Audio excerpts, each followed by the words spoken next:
Whew. Good morning, folks.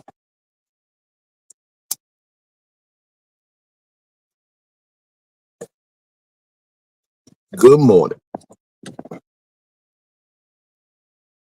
I guess the best way to start this is to say, what up? What up, though? How you feeling? Are you taking care of yourself? I hope you're up loving yourself today. I'm gonna try to do something a little positive because I've been peeping a trend in today's society where we kind of just is like everybody everybody likes to use these I call them therapeutic buzzwords. The term narcissist gets thrown around a whole lot. Uh, my new favorite one that everyone's using is boundaries. Everyone wants to throw all these therapeutic buzzwords around. It's boundaries. There's living in my truth, and you know what? I find it all to just be psycho-babble. You know, we get a little word that we like every now and then we go in with it. We sit there and we take it to another level. And you know what? It's kind of corny when you really look at it. Because no one actually ends up doing the work. They actually just look like they're doing the work. So I want to introduce a moment where we could sit back and actually do some of the work. We can sit down and talk and open up the doors and the floodgates. And I just want to talk to a few of my friends. They're going to stop through periodically and just say hi and give some of their thoughts on what I'm talking about at the moment, because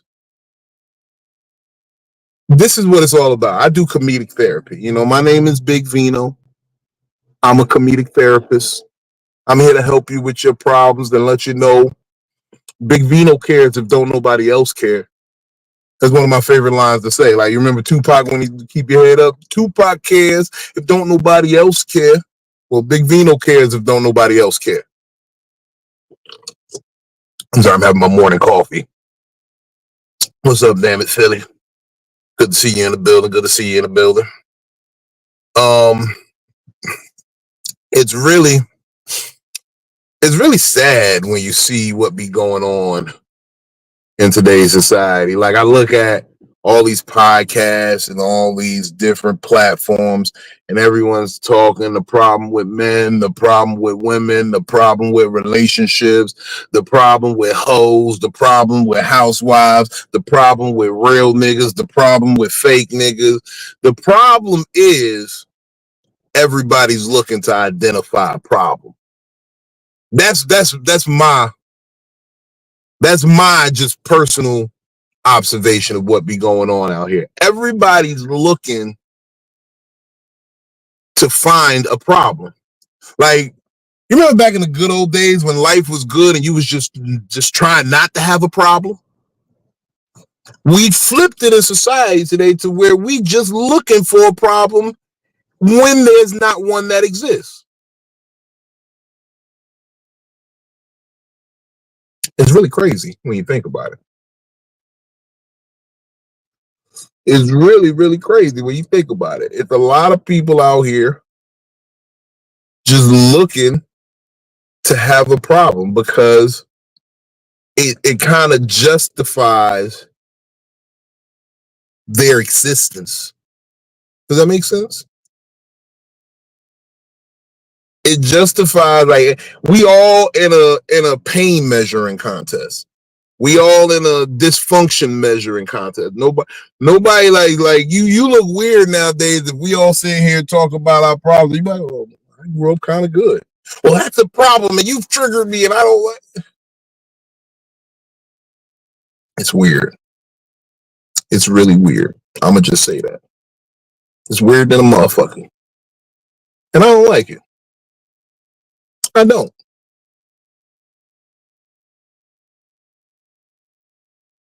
People have to ask me why I smoke so much weed. I say so I can forget my problems. I want to smoke away the trauma. I've addressed it. I've dealt with it, and I get it. It's still gonna be there. It's still a memory in the back of my brain, but maybe some of this will help me get rid of it.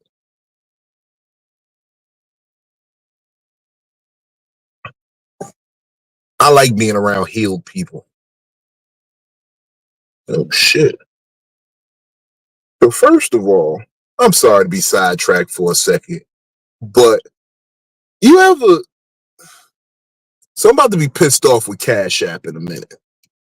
Because the people over at Cash App, I don't know what happened, but somebody is just tried to charge my card for mad shit. And they obviously know that this is a fraudulent thing because you just tried to charge it 6 times and you're telling me, okay, we stopped it from being charged. This looks like suspicious activity.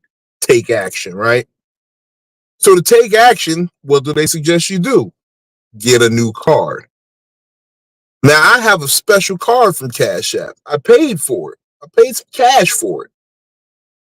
So because your system is fucked up and your card and whatever is fucked up, I got to pay for a new card to replace the one that y'all some look, that's wild. You're trying to charge me twice for something I only needed once. That's wild. This is how these companies get you nowadays. You know that, right? These is how the companies get you. This is how. Hold on, I'm going over to IG so we can let them know we out here too with the Psycho-Babble on YouTube. So we gotta get the crowd over here. Oh shit. Oh, that's right. I got blocked on Instagram. They hate me over there. But anyway, y'all share this with a friend. Tell some people about this. Because I'm waiting for people to come in. I've sent the messages out. It'll take a second to come in. It'll probably look better on the replay.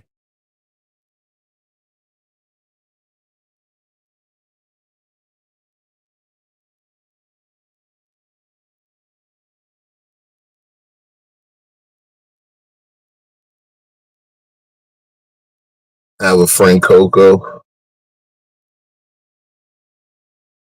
Yeah, I got blocked again on my Belly on Backs page. This is why I be smart and I ain't been going live from Big Vino Comedy. It's in a, okay. So first of all, people, part of my mental shit that I've been dealing with, there's someone actively trying to sabotage my career. They taking an unnatural attention to what I do online. They taking an unnatural, like, just, I don't know. It's like I'm dealing with a real life fatal attraction. And it's really weird because it's a man.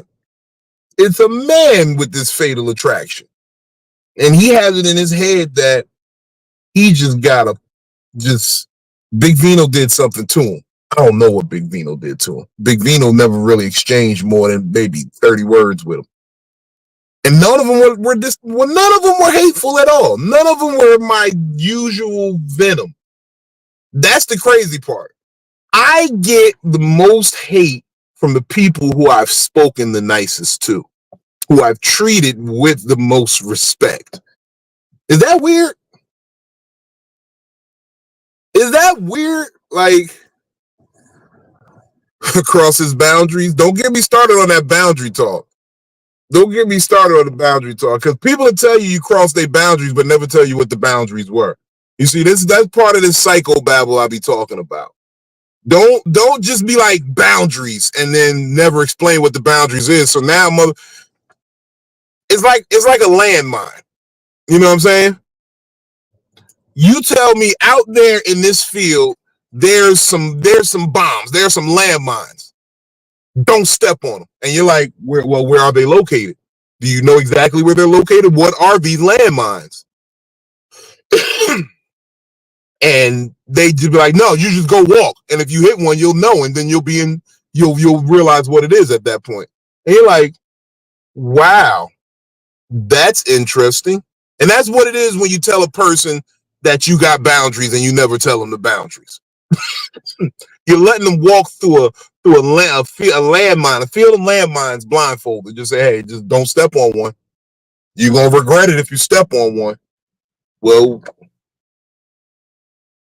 that shit is crazy. None of these people have healed, Philly. Oh yeah, y'all can't see the comments till I put them up. I crossed his boundary. He hadn't yielded yet. Man, look, it'd be so much funny shit with these people.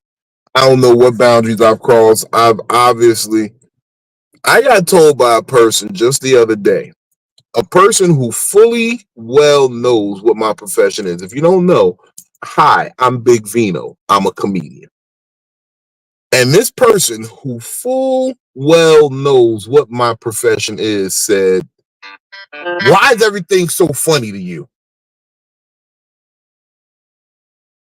And I simply said with a little smirk, it was a little smirk on me, but I simply said, because it pays the bills. Just, and in that moment right there, I unlocked this genius level notion. You see, most people's problem, I feel, is that they get so caught up in their own story, they kind of forget that there are a million other stories playing out around them, that they are the smallest, most insignificant role in. Like, truly insignificant role in this other story that's going on over here. You dig what I'm saying? And you get so caught up in telling yourself your story and how important your story is and your story matters, you forget that your story really ain't shit. Not saying that your story don't matter to you, and it's very important to you and the things that are going on in your world, but in the grand scheme of things, your shit don't really matter. I figured that out in my early 20s. I had a big existential crisis. I was going through it. I didn't know who I was. I was trying to figure it out. I'm like, I was 21 and was like past my life expectancy. I thought I'd be dead by then. I'm 21 and like, what do I do? What the fuck does my life go now? I had no plans to be here. I was living not to be here. And I had this crisis where I was trying to figure it out. And I started understanding that, like, although my story and what's going on in my life is like, oh my God, it's the most important thing to me. I get it. Your life is the most important thing to you. The life of your children may be most important thing to you. But in the grand scheme of things, if you're not here no more, the world still keeps going. The world is going to keep moving. Keep moving. And you're going to be sitting there hoping that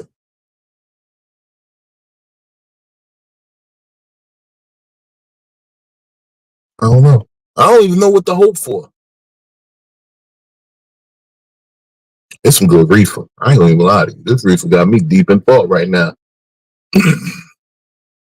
For y'all who don't know, I like to call this sometimes Wide Nigga Wednesday.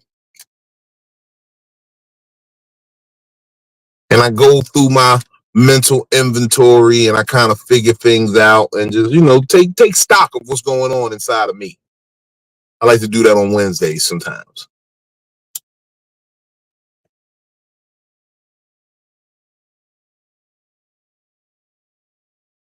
Sometimes I sit back and I think, like, I've been a very goal-oriented person.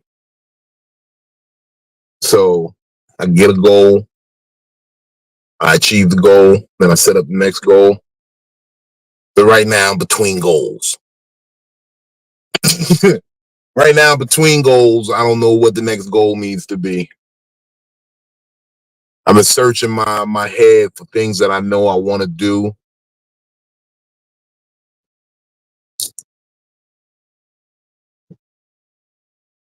there's some things out there that I think I might need to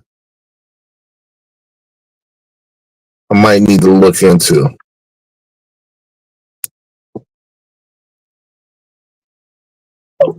Yeah, Phil, my bad. I forgot to even. My bad, dog.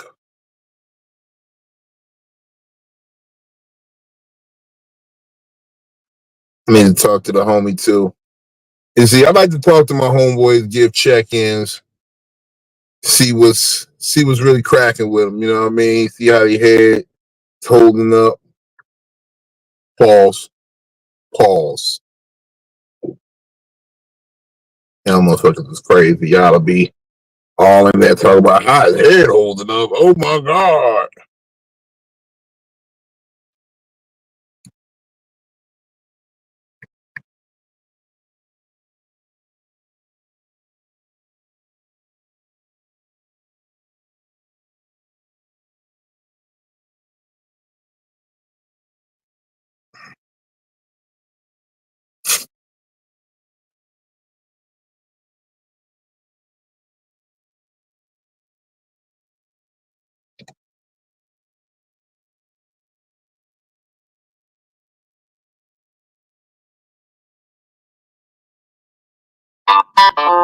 Of course, this motherfucker calls immediately.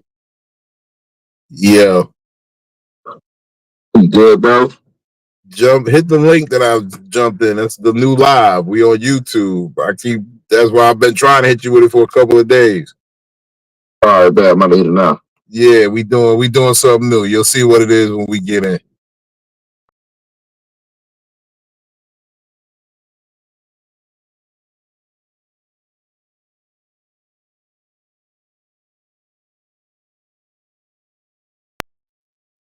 You tell the nigga, don't call the you tell him don't call the trap phone from the spot. And the first thing he do is call the trap phone from the spot. What do these people be doing? From the spot. That's all you said. It was a simple instruction. Don't call the trap phone from the spot. And it messed up the whole sound. Y'all, am I sounding good on your end? I can hear you. You can hear me. Cool. Mm-hmm. Cool. Cool. All right. How you feeling this morning, Miss Philly? Welcome to the stage, everybody. Miss Dammit Philly.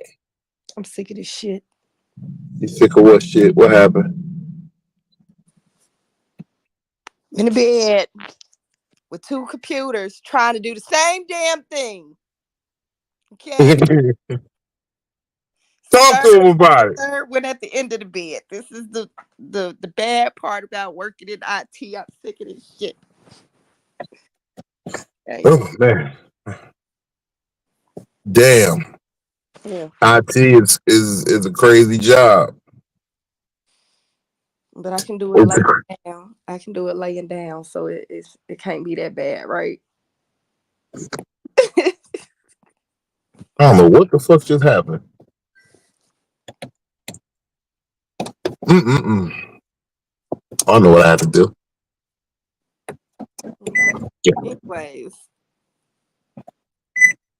Anyways. So we out here talking about this Psycho-Babble. Now, I'm only on this bullshit right now today because so I was dealing with this woman and she called me a narcissist. Right? Okay. Then I dealt with another woman and she called me an empath. Okay. And I started thinking back over relationships I've had, and I be getting called these therapeutic buzzwords all the time. All I hear is, and I can't speak on as to what men do to women, But women continuously borrow these phrases and then label men these phrases. And then you're sitting there like, do this bitch even know what that word means? I was just about to say, I don't think that you can be both. I've never heard of a empathetic narcissist. That's what I said. I've never heard of one. So, if that's really a thing, I mean, I think that people give different people different sides to them. Um, and it kind of depends on how you treat them. So your response to people is not for how people treat you. So the one person that felt like you are a narcissist probably sees a narcissistic side of you because that's probably the energy. I mean, and that's just based off of me knowing who you are. You tend to give. I'm Mhm. so you say I've had narcissistic moments in you knowing me. Not very many. I know you can be an asshole. But being an asshole isn't. See, that's what I miss. I miss the good old days with bitches. That nigga ain't shit. I just miss being ain't shit. Why we gotta start putting definitions and titles on shit? I got to look words up.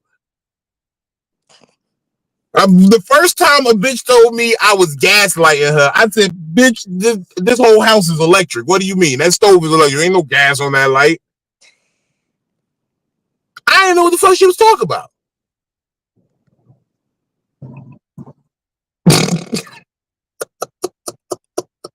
I didn't I know. have nothing to say. I didn't know what she was talking about. She was like, you're gaslighting. You're gaslighting. I'm like, bitch, this house is electric. It's electric. But it's wild. It's really wild because I really don't think women really like look into these words. They're like, oh, that sounds good. And they hear part of the definition, but then really don't. They try to make it fit the definition of what they want to say to a nigga. That shit And I is. think a lot of women are really unhealthy in therapy. Like, I got a rule, everybody know I got a little background. I used to be out there in the streets. So the one thing I was always about was telling my lawyer the absolute truth of what happened. Like, you don't pay a lawyer to lie to the lawyer. Right. I've been seeing a lot of women pay to therapists so that they can lie to therapists. You know what I mean? Like, why would you pay to lie to somebody to pretend you're helping you with your shit? Who does that? Am I crazy for thinking that's a little outrageous? No, that is outrageous. Because therapy ain't cheap. And if you're looking for help and you lying through your help, what are you gaining from it? How are you actually healing? It's you know. That's really the honest story of most people. And I hate to keep saying women because obviously men don't go to therapy, but but that's really the story with a lot of women in therapy. It's like you go to your therapist and lie to them. You pay money to say, "Hey, I'm not going to tell you the truth so you can really help me." Actually, I had this one girlfriend. She was completely outrageous. I'm using the word outrageous because I want to be sensitive to possible mental stressors. Okay. She was outrageous, right? She goes to me one day. She says, my therapist wants to meet you. She wants to sit down and she wants to know if you'd be open to sitting in on one of our sessions so we can talk. So I'm like, I thought that was your thing, but if it'll help move this relationship in the right direction, I'm with you. I'll come. So now I'm sitting there, and I ain't gonna, admittedly, I'm kind of tense because I don't know what I'm walking into. I don't know what's being said about me. I don't know like what this feeling is for her. I personally thought the chick got her therapist to help her break up with me. I thought she got the therapist to help her break up with me. I thought she was going to say, yeah, my therapist is going to help me find the words and let you know this is unhealthy and we don't need to be. So I get there, right? Now, the therapist brings me in first. Okay. Like, she brings me in solo first and just kind of lets me know, hey, we're going to just be addressing a few things. I just want to let you know, like, it's a comfortable environment, feel safe. You're good to say what you want to say. Like, she got a little background on me, so, you know, da-da-da-da-da. And so now we sit down and we start talking as a group. Come to find out, this bitch has been lying about everything I am to her. She goes, I'm abusive. I be raising my voice at her. I be making her feel like this, and that. And I'm like, Doc, everything she does and has, I bought. I gave it to her. I said, yo, I support your dreams. Go for it. I started making my job. I'm like, Doc, I speak with a very, you know, my voice carries. It's a heavy voice. I'm not raising my voice. I just speak so that people can hear me. I speak professionally for a living. I'm like, I don't even curse at this bitch. I don't even curse at this bitch. Says this bitch. No, I didn't say this bitch, but I'm like, I don't even curse. When I get mad with her, I stop cursing. I'm the one who told her she should come here to you. She's like, oh, she said you weren't encouraging about going to therapy. I'm like, no, I told her to go to therapy. I mean, and granted, it was in the middle of an argument, and I'm like, you need therapy, yo. Oh, so you didn't mean it, is what she meant to say. I meant it, but I didn't know she was really going. This is the first time the bitch listened to me. So I get there and we're talking and we're just talking, and the doc is just sitting there like, this is not the man you presented at all. Oh no. This is not the man, like, even from like my demeanor in the room and to my posture and all that, she was like, this is not the man you present. It wasn't like I went in there with the shirt and tie on. I went in there in my normal shit, you know, t-shirt, jeans, sneakers type shit. I went in there smelling like reefer. I ain't gonna even stunt. Okay, that's normal. That's normal me. That's normal. What up? But like, this woman like completely lied about who I was and what I was to this doctor. And then I started realizing that is really the MO. Like I said, I would not go hire the greatest defense lawyer and then lie to them about what happened. Hey, look, the key is you tell them exactly what happened so that they can tell you how best to defend yourself. Yeah. Women be coming in talking about trauma and traumatic experiences they had, and these were not even traumatic experiences. Bitches live a certain type of way because their mama told them, if you're going to live in my house, you got to live by my rules. And then they moved out because they said, I don't want to live by your rules. And it wasn't that mom was asking nothing crazy. They just asked you to respect my house. And now you over there with a nigga who don't respect your house. I have a question. Shoot. So did you break up with the bitch afterwards? Well, it fell apart kind of crazy. Okay. So, like, I went through the whole pandemic with the bitch. Motherfucker, we was living together and whatnot. But then, like, shortly after the pandemic was over, I'm sitting there and I'm just like, this is starting to become a headache. Okay. And we got into it one morning, and then I went to go do some shit that night. And then when I get back to the house, the bitch was gone. So I don't know what she was calling herself doing, but I don't like to play games like that.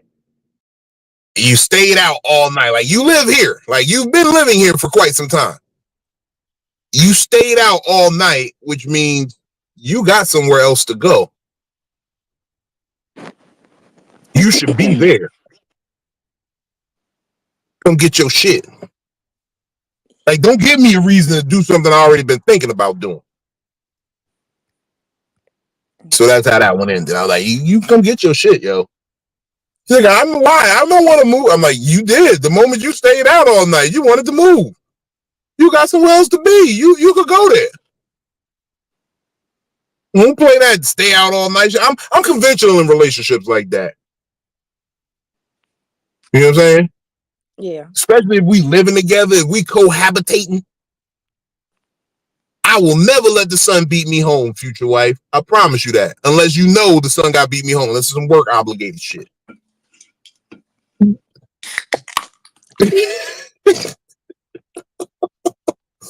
I remember I used to have this real. I used to like to date preachers' daughters, and she used to tell me all the time, "You better never let the sun beat you home." I said, "We don't even live together. We don't even live together. What are you talking about?"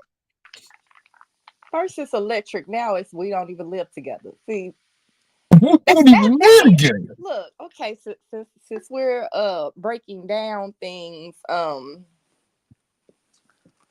psychotically, that's your problem. You always got something witty back to say. You're not a narcissist, you're just witty. You just quick on your toes. That's it. You just quick on your toes.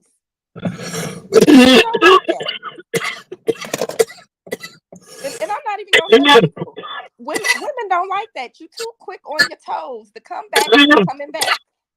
Okay. I gotta be a little slower. They like slow niggas. That's what you're saying. Yes, sir. They like slow niggas. Yeah, you too quick on your feet.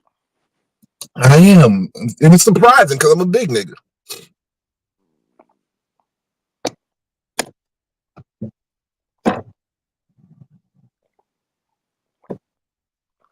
You got to slow down just a little bit.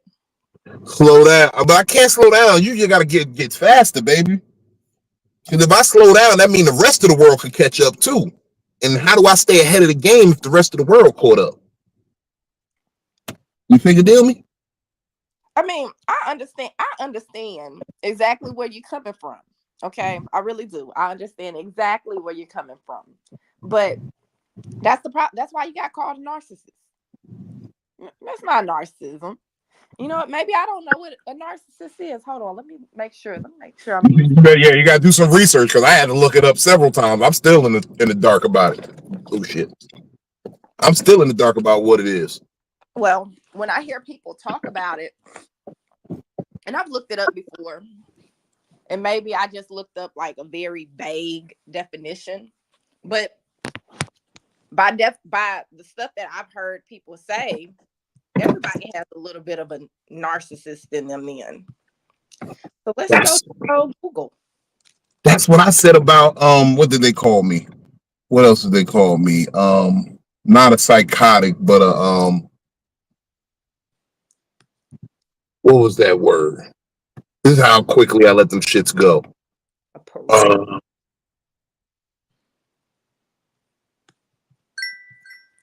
What was that? Damn, I can't remember. It'll come to me as we talk more though. But they called me some shit, and it basically meant you know how to get shit done. Okay. And I'm like, of course, you have to have any level of that to be that in this world. Okay. Are you ready? Mm-hmm. Definition me. A narcissist is someone who has excessive preoccupation with themselves and their own needs, often at others' expense.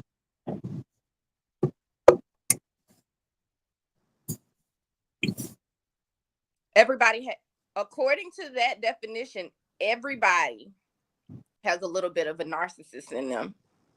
That's the first definition that popped up. Say it for me one more time so we can have these words directly. A narcissist is someone who has an excessive preoccupation with themselves and their own needs, often at the expense of others. So every successful person is a narcissist. Anyone who achieves any level of success because they needed to feel successful is a narcissist. Yes. Let's see. Narcissism can range from normal to abnormal personality expression. Narcissistic personality disorder is a mental health condition characterized by a lifelong pattern of exaggerated feelings of self-importance, an excessive need for admiration, a diminished ability to empathize with other people's feelings. So it's no way I could be a narcissist and an empath. No. One of them bitches was lying. Mm-hmm. I think both of them were lying. I think both of them were lying. One of them definitely is lying. Yeah. Let's see. I don't know. People with NPD may appear boastful, arrogant, or unlikable. They may also lack the ability to understand or care about the feelings of others.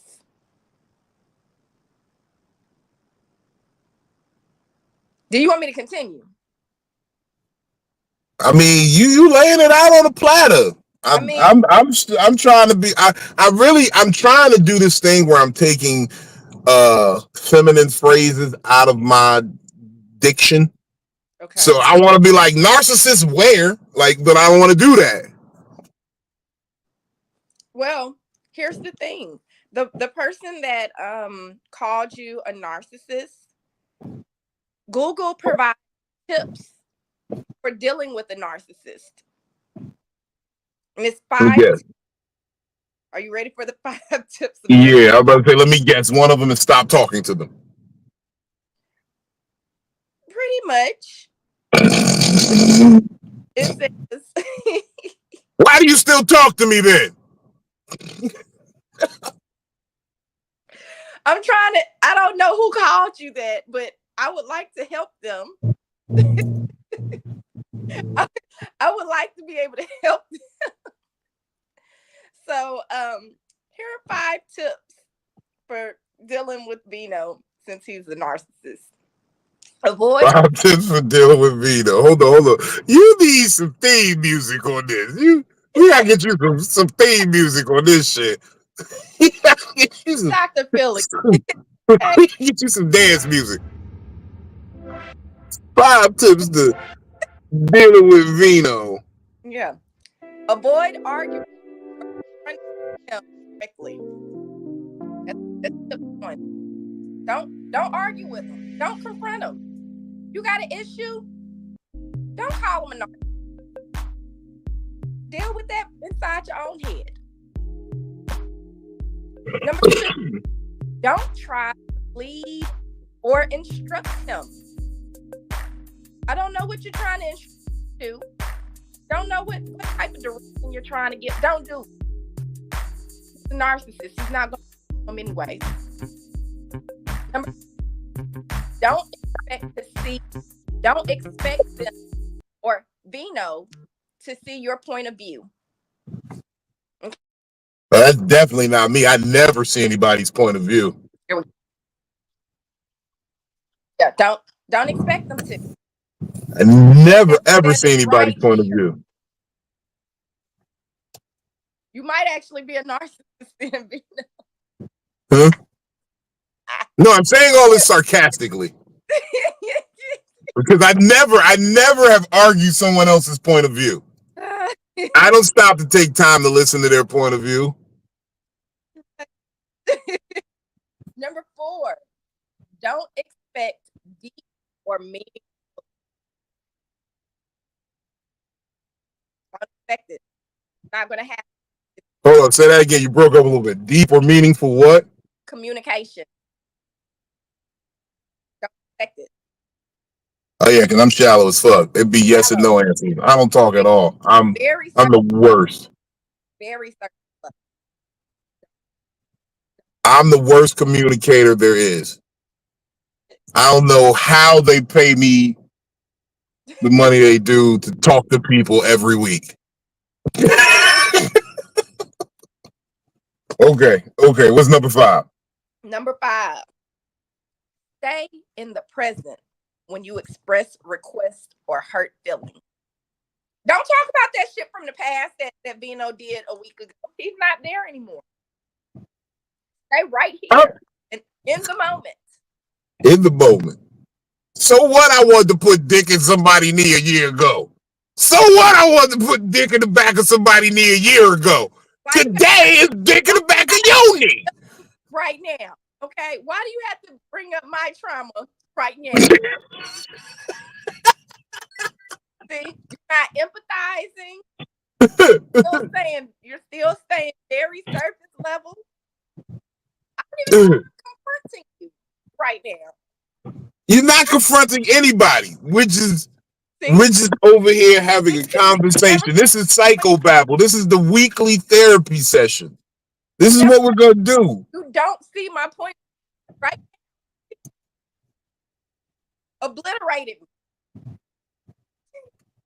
You want to hit this? I see your point of view.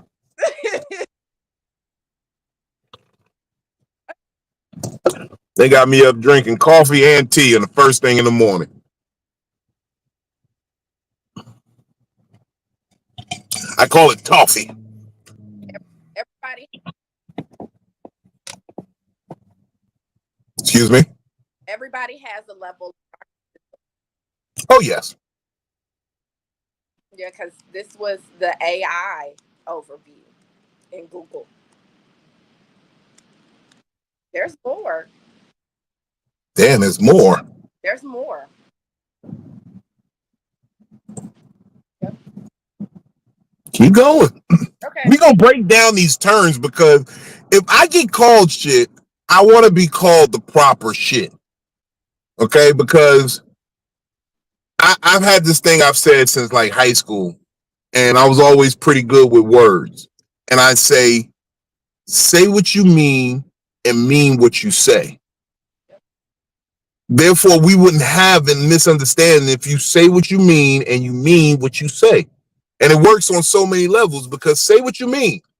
Say exactly what you mean. And then mean that shit when you say it. Stand on that shit. And if your words are used properly, you'll always live in the positive. Well, right there. Very, because everybody can have. You can tell somebody when we're talking about selfish, like right now.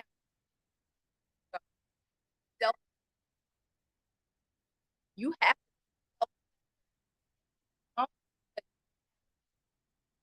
Or every other word was coming in. Hold on. And it's probably because I have the phone sitting directly on the computer. How about now? Yeah, much better. Okay. Much better. But we tell people to do, according to this definition, we tell them to do narcissistic things. So I used Coco as an example. Coco is sick. Y'all make sure that y'all support Coco. Sickle cell awareness is not talked about enough. Okay. Where she's? I think she's live. I think I need to tell her. I saw her live. She's still in the hospital. You know, she's dealing with what she's dealing with. But just last week, we were telling her it's okay to be selfish. It's okay to think about yourself. It's okay to advocate and speak up for yourself. We were telling her to be a bit of a narcissist, to be preoccupied with herself and what she needs. We were telling her it is okay for you to raise your voice a little bit to make sure that you get what you need, even if it hurt that nurse's feelings a little bit. So is there a point where being a narcissist is a good thing and a bad thing? Can it be both?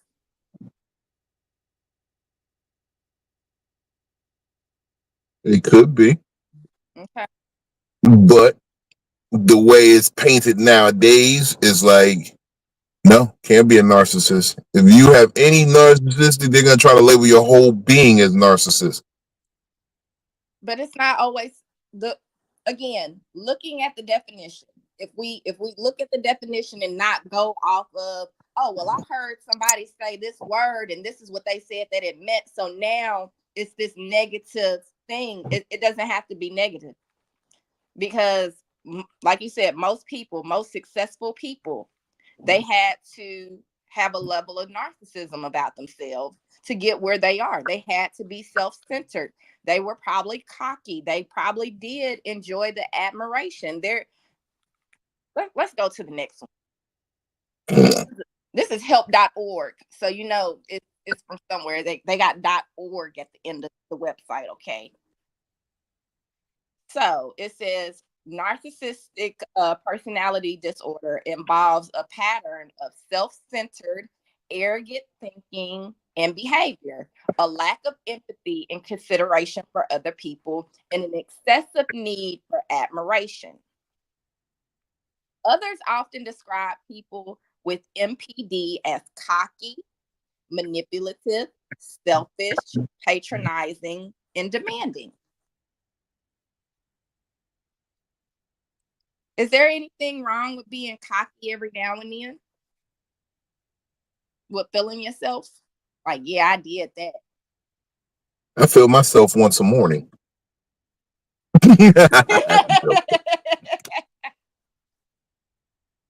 But I mean, there's nothing wrong.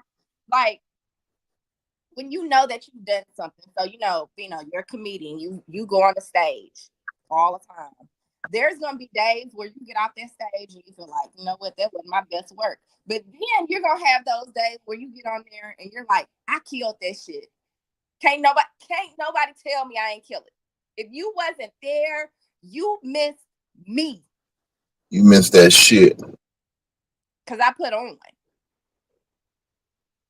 So again, I don't think that even being a little cocky is bad.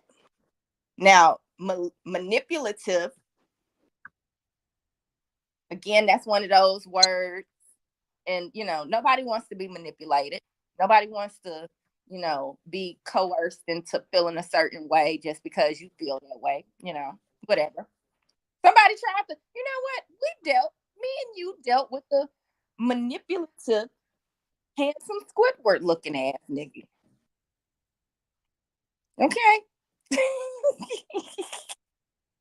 it's the slow head bend for me, okay? Look, And all I'm saying he is, wanted to manipulate by yelling and screaming and saying, "You're wrong, you're wrong." look,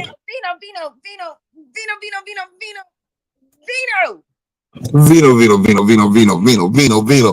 Vino. I want to fight you, Vino. I remember. Yeah, it was Yeah, wild. It was that was manipulative.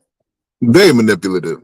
Okay, it wasn't a But you know good. what? It wasn't a good manipulative, transaction, but it was still that. It happened. Yeah, And sometimes these types of things happen. but don't we manipulate our kids sometimes? I All the time. mean, All the I don't got time. no kids, so Yeah, but you have little people around you, right? not really. Sometimes you have Sometimes, not a lot. and I realize I curse too much to have kids around. They be but like, we manipulate these kids' minds, right? Um, because they don't know the difference between right and wrong, and maybe I don't know the meaning of manipulative either. But look, maybe I don't. Maybe I need to look that up.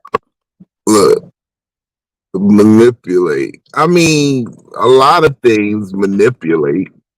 I had somebody try to manipulate me the other day. They try to call me old, try to, play on my mind state to try to get something out of me. And I'm like, you're right, I am old. Look at these grays. You think I should dye it? and I just let it go. You can't let people manipulate you, folks. That's what they're gonna try to do. I can't stand when they use the word inside of the definition.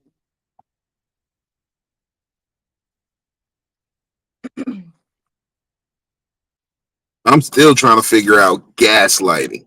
Like I We'll read the definition, we'll look but at that one too. So to I, manipulate is to handle or control, typically in a skillful manner. Or the second definition is to control or influence a person or situation cleverly, unfairly, or unscrupulously. Hmm. Let's see. Okay, gaslighting. Hold on. Let's look that one up for you, Vino. unscrupulously. Unscrupulously. That's crazy because in these streets, I've always been known to have a lot of scruples.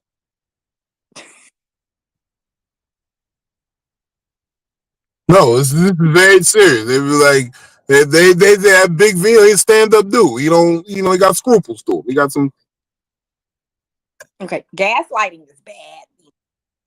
gaslighting is bad. Okay, Gaslighting is bad. Okay, you ready? okay, ready for gaslighting. Let's hear it. Let's see if I gaslight. And there are types of gaslighting. Okay, so Um, gaslighting is a is, type of is there silent but deadly gaslighting? there might Okay, be never mind. there might be gaslighting is a type of emotional abuse that involves manipulating someone into questioning their own reality, thoughts, and feelings. Okay. Okay. The goal is to make the victim doubt their own instincts and ability to trust themselves. Gaslighting can occur in many types of relations, including romantic, professional, and between friends and family. So, did you cause someone to question their reality, thoughts, and feelings? I mean, so now this is not admitting any guilt, but technically, if the person has an altered sense of reality and you make them question whether the sky was purple, like, hey, you sure the sky is purple? Don't question my reality. You gaslighting me. It's their reality. You see, that's the key word, their reality. Because that's this new thing that everybody's doing where they're living in their truth and they're walking in their purpose. Mm-hmm. It's like, no, your real purpose is you on fries at McDonald's, bitch. Now get back over to the fryer. That's your real purpose. The hot fries is your purpose. You think you got this higher spiritual call? No, you motherfucking, you a receptionist, ho.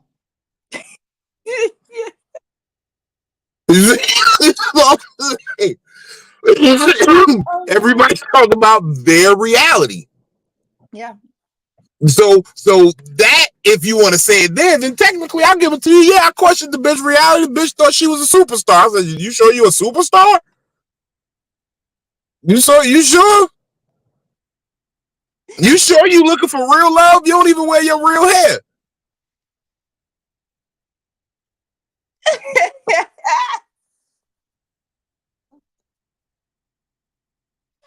Man, look. How Okay. I'm supposed to love? No, because the crazy part is how I'm supposed to love you for you and I ain't never seen you. So, are people gaslighting you when you've never seen their true self? And then they You just know say, what? You know what? This therapy session was worth it right here. That right there just made that work. I've been gaslit this whole time. why? Because you haven't seen my afro? No, I've seen your afro Okay. before. I'm talking about people in general. Like, there are women I do not know what their feet look like. They always come to bed with socks on. I know there are women out there. I've never seen them without them bullshit eyelashes on. I've never seen they scalp. There's a lot of women I've never seen they scalp. I need to know if you're gonna give my baby psoriasis. I want you to have my baby and you got psoriasis in the scalp and motherfucking shit. How am I supposed to explain that to my baby girl? The psoriasis that came from your mom. I got eczema on the elbows, but your mama, she the one who had the psoriasis on the scalp. You've been gaslit. Okay. I've been gaslit. Fellas, value yourself. You're the ones that's gaslit. As soon as she start talking that gaslit shit, tell her take her wig off. Tell her take her wig off right now. I say, everybody take their shit off right now. Everybody with all their hats off on the count of 3. 1, 2, 3. And then just do this. Just do that. Okay. Everybody just be like bareface on the count of 3. 1, 2, 3. And then take a rag and just wipe your face down. We're going to stop the gaslighting today.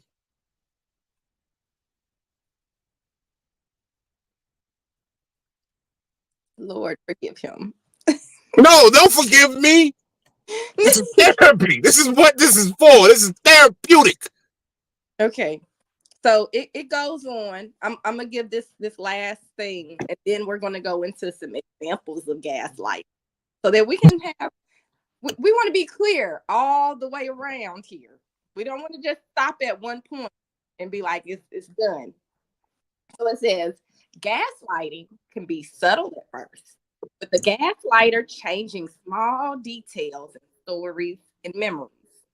Over time, the victim may become confused, anxious, isolated, and depressed. The term gaslighting comes from a 1944 film, Gaslight, and became popular in the mid-2010s. Okay. First of all, bitch, you was isolated when I met you. Remember, you said I don't even be hanging with nobody. All I do is be in the house. You was isolated when I met you.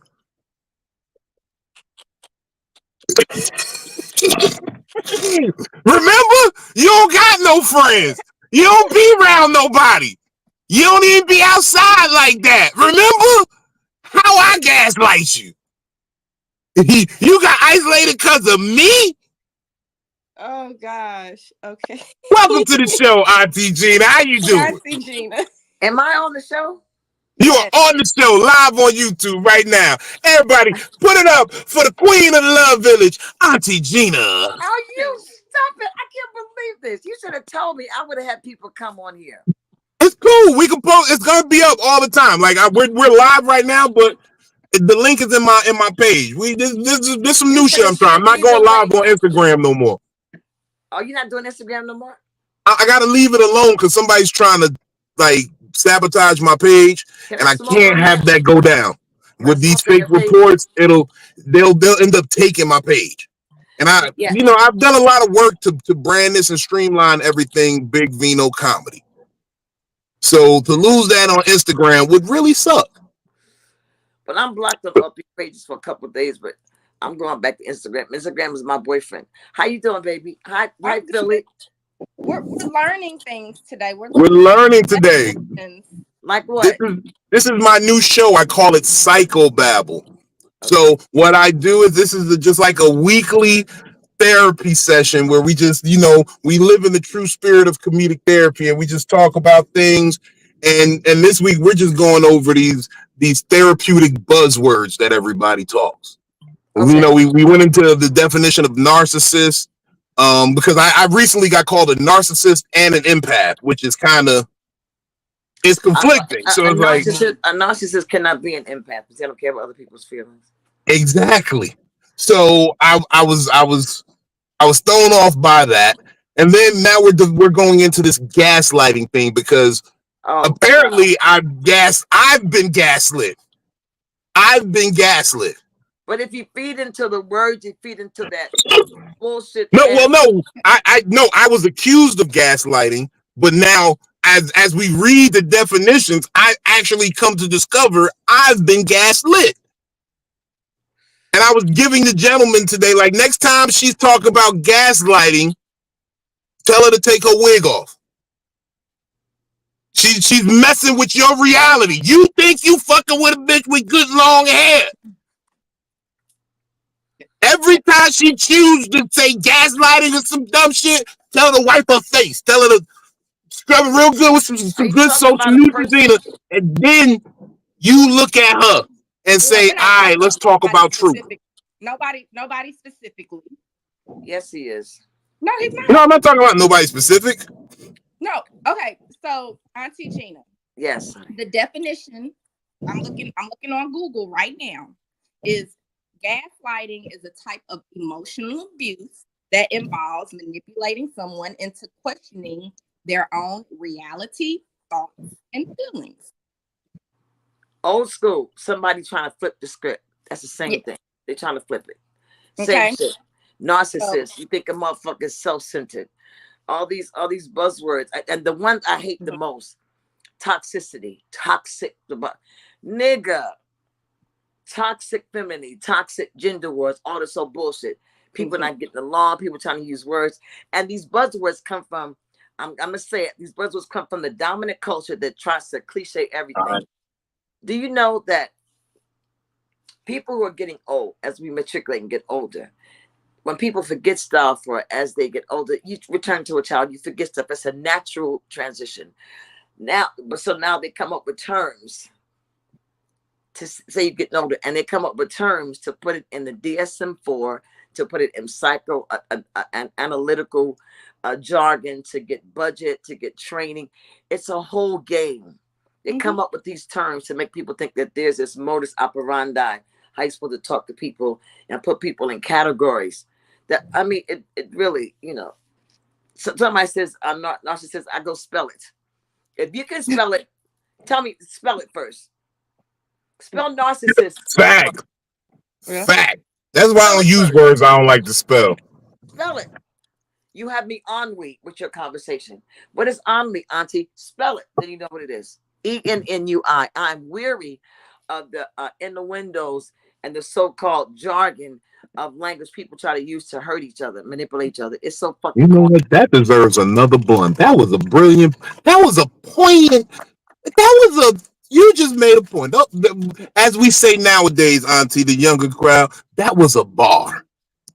Period.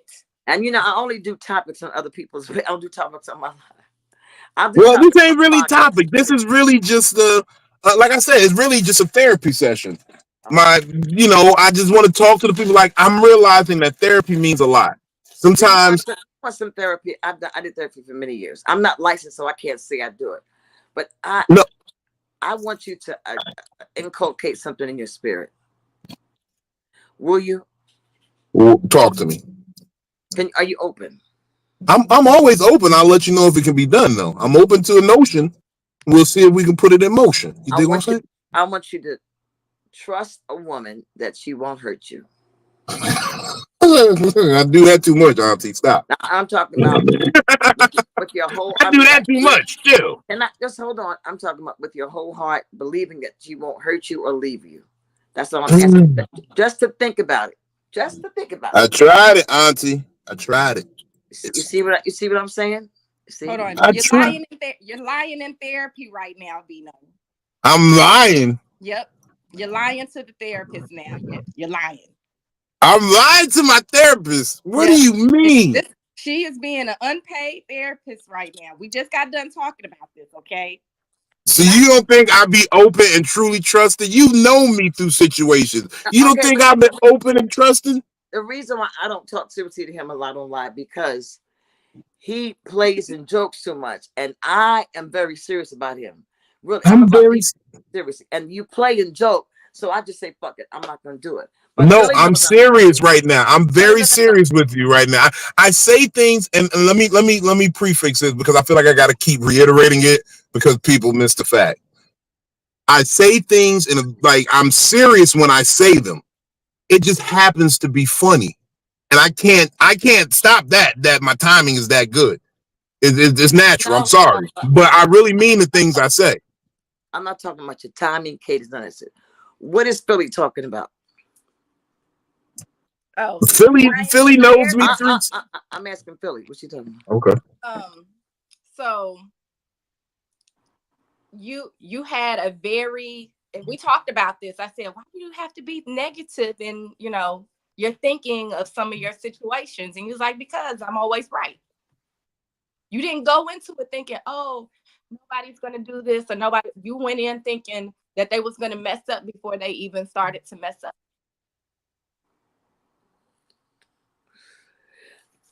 I don't know how much work he's done with about him and his mother. See, that's the real work. The perception of his mother. That's the first woman that's supposed to love him.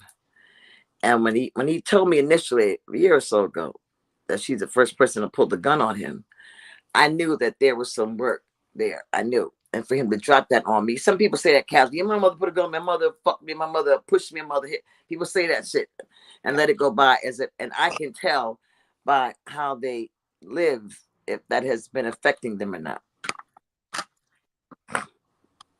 Mm-hmm. I mean, obviously that's going to affect, but that doesn't get him. Well, and it might through this defeated mentality. No, not defeated. It's just that if the first person you love, the first woman you love, who supposed to be indicative of the role model woman, if she's the archetype, and this person doesn't give you a safe space, or you feel fear, not afraid, you have to be defensive, then you'll always be defensive if you haven't worked through that. That's true. As you get older, you'll see women as almost, you have to defend yourself. Because that first motherfucker. Yeah, you had to defend yourself, though. Excuse me? But you know what? I say I dealt with that later in life because so right, just not to get too deep into it, but as my mother died, she became a frail woman. Like, my mother was 6 feet tall. Easy. My mother was a big, imposing woman. You know what I'm saying? So to watch her wither away and get frail. A big what? A big woman. She was a big woman. Said something else. A big, what kind of woman? She was a big, imposing woman. Like, she imposing. That's a imposing. Powerful word. Yeah. She knew how to flex on a nigga. She knew how to flex on. My mother used to be a correction officer. Before she, it was things that happened where she had to leave that position, but she used to be a correction officer. And she was a big woman. So as she died, I watched her wither away and become a frail woman. And as her son, I felt like, damn, this should have been a dynamic the whole time. Like, I have to protect my mother. Like, I grew up thinking my mother ain't need no protection. Nigga, you know what? I seen her pistol. You gonna have to do something about that. You know what I'm saying? Like, I'm talking about you. So you're flipping it again. You seeing your mother as a safe space for you, not who she was, but for you. Oh no. My grandmother was that safe space for me. That's what I'm saying. Yeah, my grandmother was the safe space for me at all times. But my mother was a younger mother. Like, she wasn't a teen. Well, technically she was teen. She was 19 when she had me, but she wasn't a young, like, she was a youngish mother, but you know what I mean? So I got a lot of my good sense from my grandmother. What made her pull a gun out on you? What made her do that? That she had a big ass son and the thing she kept hitting me with kept breaking. Y'all know as parents, y'all be getting mad. Like, you hit your kid with something that it break, you get mad, you find something else. She broke like three or four things on me before she actually pulled the gun. That's not my story. Yeah, she broke like 3 or 4 things on me before she got the gun. Broke on you? Like, what kind of thing? She broke a broomstick. She broke the iron. I remember the iron because the iron hit me in the back, but then it shattered. It was crazy. What else she hit? What else she hit me with? She was hitting me with this little she was hitting me with one of them race car tracks. The race car tracks like hit my arm and my mom was crazy. And then I think what really pissed off was she went to go get a belt and she hit me with the belt and it wrapped around my arm and I tossed it out the window. Wow.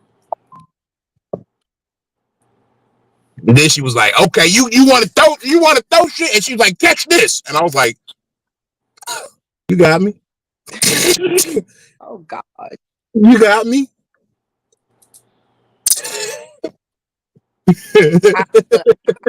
That's not funny. Auntie is not amused. Hell no. I'm glad he's sharing about it. I'm glad he's sharing. Ooh, it was funny though. But it's no, I had to make a move on her. And then I jumped out the window behind the belt. I jumped straight out the window. I jumped headfirst out the window. she didn't think I would do it. I jumped headfirst out the window. Jumped out the window? And then I hauled ass to my grandmother's house. Are people watching y'all right now? YouTube. How can you tell? I mean, people. How can you tell? He can see, or if you go to YouTube, you can see. You can see right now. People are watching you right now. Right now, it is none. You should have had me get. Well, I guess after you. No, but it'll replay. You can go back and watch it. Like it plays after the fact. I never watch myself. Never ever. No, I don't watch myself again either. But people who like to watch it can go back and watch it. Oh yeah, you know what I do? I'm gonna take some of it and put it in my post. That's what I do, and tell them to come see it. That's what I do. That's smart, right? Yeah. Yeah. Hey, I'll send you the link for it. I'll send you the link and everything for it.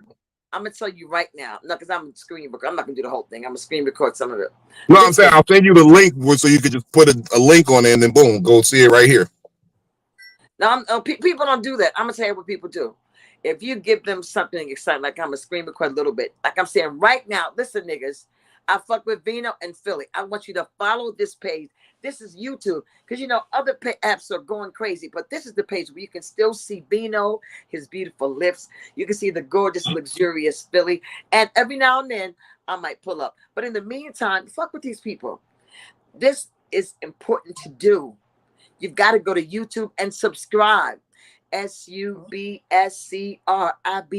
subscribe. SUBSRIBE. Is that right? SUBSCR. Subscribe. You subscribe. Okay. So when you post this, I'm gonna go back and take this little part and that's a whole drop. I'm about to edit the fuck out of this part. It was like, what? That's the drop right there. Yeah. Vino, SUBSRIBE, subscribe. SUBSCRIBE. Nigga, subscribe, right? Hey, Auntie, we gonna start doing these lives on this way more, because what happens is we can bring way more people in, and we can go way longer than on Instagram. Yeah, I got it. I got a YouTube page. I'm only putting stuff on it, but I'm not. I was only gonna go live until my book comes out next February. I was gonna wait, you know. But this is how you build the audience for that book already, because people will randomly tap in. They'll randomly just see you on YouTube live and be like, "Let's see what that's about." So like I moved Fat Nigga Friday over here. This is where we're doing Fat Nigga Fridays at from now on. We've been doing it the last couple weeks.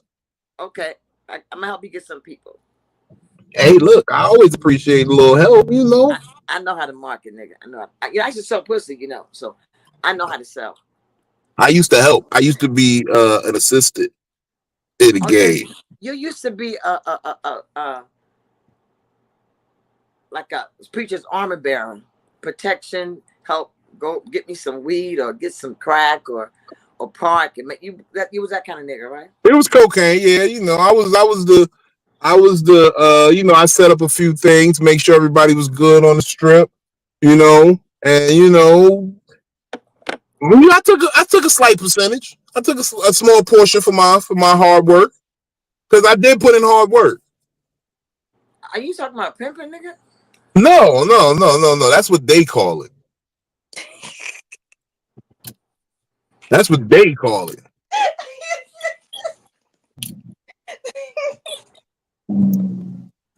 Me. Olivia. I was a facilitator. I facilitated my ass, nigga. You was a pimp. And you probably weren't very good at it. You know why I don't think you were good at it?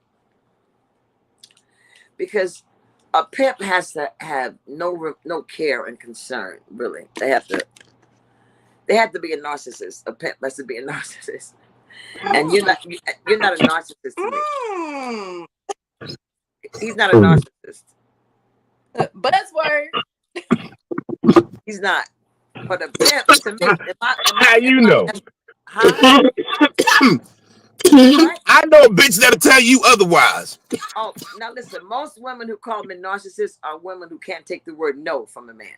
That's what I'm saying. Sometimes when a man says no, they go, just because you're a narcissist because you said no. Saying no to you means yes to himself. But we try to use it to flip it to say, oh, you're a narcissist because everything got to be about you. Well, so what you want me to do is about you. Maybe you're the narcissist. Well, I know for a fact that women are narcissists. I ain't shit, huh? I know for a fact that women are narcissists. That not all women, nigga. What's wrong with you? But I'm not. Billy's not. According to the definition, Vino, everybody has a little bit of narcissism in themselves. Everybody. Do you know who Narcissus was? No. He was a Greek god who liked to look at himself in the water. Extremely concerned about himself and fell in and drowned. Obsessed with himself. It's not a positive attribute. But the Greeks always do some wild shit, like some. It's not a good attribute at all. People think it's cute. Narcissism. Matter of fact, it is a diagnosis in the DSM-5 Diagnostic Statistical Manual. It is a mental health disorder. Yeah, just like nymphomania is a disorder. It's not nothing cute. People minimize that shit. A narcissist, you don't give a fuck about nobody. You're self-pleasure. And I don't mean masturbation. I'm talking about everything somebody does. It's just like for a narcissist is, let's say you're watching a football game and you see them in a huddle, the people in the huddle, you watch it on TV. The narcissist says, they talking about me. And it's borderline paranoia. Everything is about them. To their own pleasure, total unconcern. You say you hurt my feelings. Oh, no, you hurt my feelings for telling me that. That's a narcissist. You hurt my feelings. Coco. For telling me that, huh? I was saying, Coco was saying, what's up? We got people in the chat. Have people while I'm on here? I can send you this link and you can just tell them to tap it in. It's a quick YouTube. I mean, while I'm on here. I'm not staying long though. I got to do laundry. I got shit to do. I'm going swimming. I got so much shit to do. Yeah, it's about to be the end of swimming season around here. I woke up today. It was 65 degrees. I said, "Oh yeah, let me throw this sweater on." Oh, I go to the gym, LA Fitness. Hey, Queen. It's a nice gym in Baltimore. Where are you? Y'all both in Virginia? No. Are you in Virginia? No, I'm still in Nashville. You're in Nashville and you're in Virginia. Yeah. Okay. Auntie, you be thinking we be together all the time. We just really good friends. This is my therapist. Let me introduce you to my therapist. This way. I think I should get a couple. No, that wouldn't work at all. It's just my opinion, but okay. My opinion don't mean nothing. Me and Vino will argue a lot. I don't know why you would argue with a man. Why would you argue with him? About what? Just about stuff. Well, you know what? Let me say argue. Let me not say argue. Me and Vino will have several disagreements. Why? Huh? Why? What? Because it makes for good conversation. Disagreements? Yeah. It's I feel on that. Opposing points of views do make for interesting conversation. Not disagreements make a couple. No, all this opposites attract. Hell fucking no. You like it hot, you like it cold. That shit is corny as fuck, huh? And that's what I'm telling you. Like me and him, we cool where we at. But if me and him were to get together, we would have several disagreements that maybe couldn't come back from. Why? She put hands on niggas, Auntie. She been done swung on me. You hit men? No. She pulled a pistol on me. I had flashbacks to my mama. You gonna I'm stop kidding. for that. I was, You see what I'm saying? You gonna stop telling people that. I'm doing hang up right now talking that bullshit. Yes. Oh my God. No, Philly I'm Philly be the kind that kick you in your sleep. I feel like that could go down seriously though. I'd be waking up with mysterious bruises and sores. And she'd be like, that's your conscience beating at you. When she say slick shit like that, because y'all don't know, she know that voodoo shit. She know that root shit. She a Creole girl, low key. Who? I'm from Louisiana.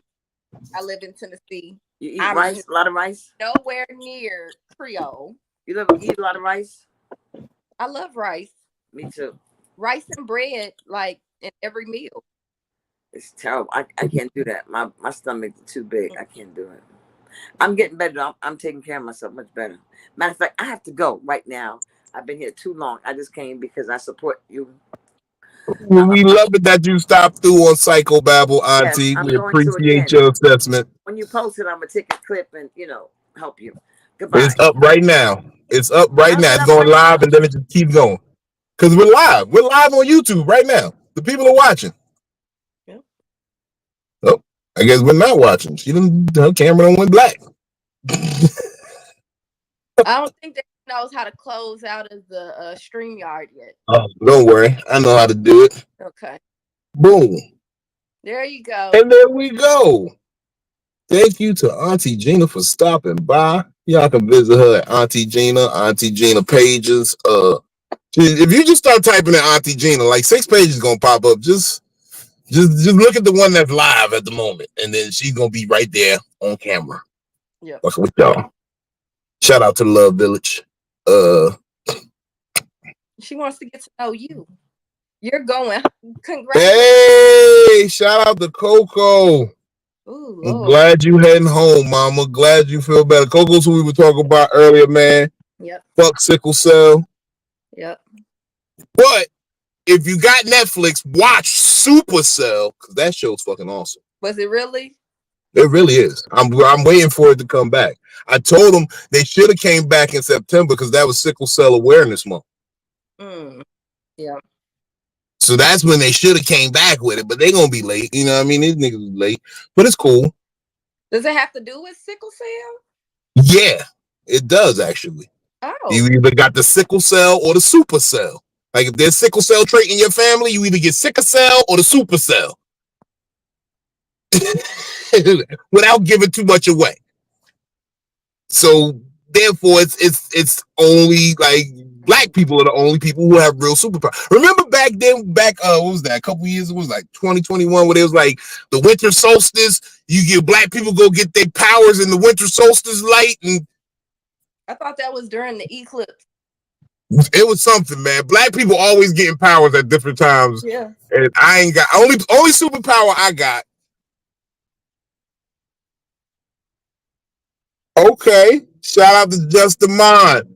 Homie opening holding down a fuck sickle cell benefit concert tonight. 10 p.m. We're gonna tap in with you.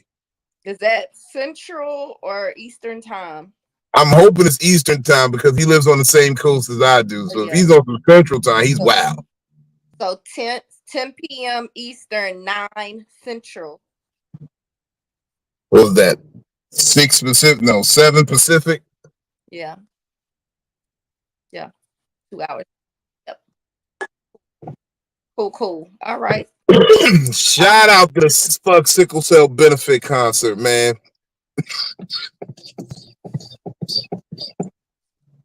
And when y'all call it a concert, is he doing a karaoke or do y'all have certain like what?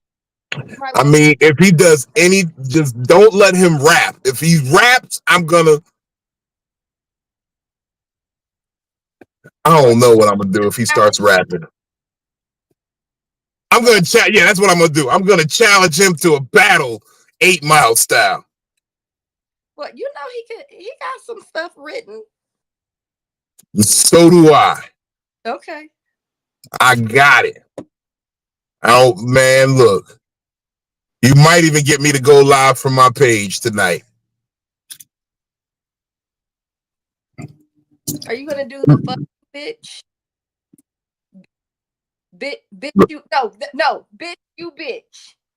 Bitch, you bitch. Let's see. Okay. Talking about. Let's see. People are pulling up to perform to the audience to make this to me, and both of us are down right now. Yeah. Cool. That's what's up. Fuck sickle cell. All right. And you know what, too? From tonight. You know who else I want to say fuck to? Fuck Spirit Airlines. Denine is in the hospital, or she's been. I noticed I haven't seen her live in a while.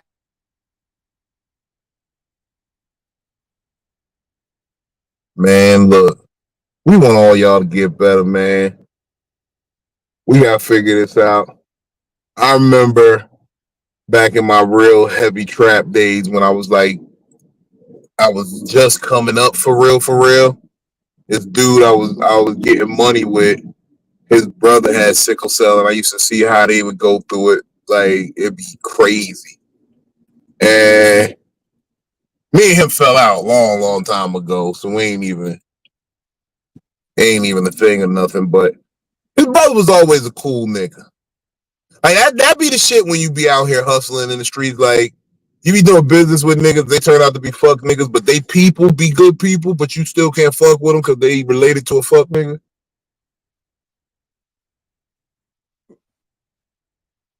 Okay.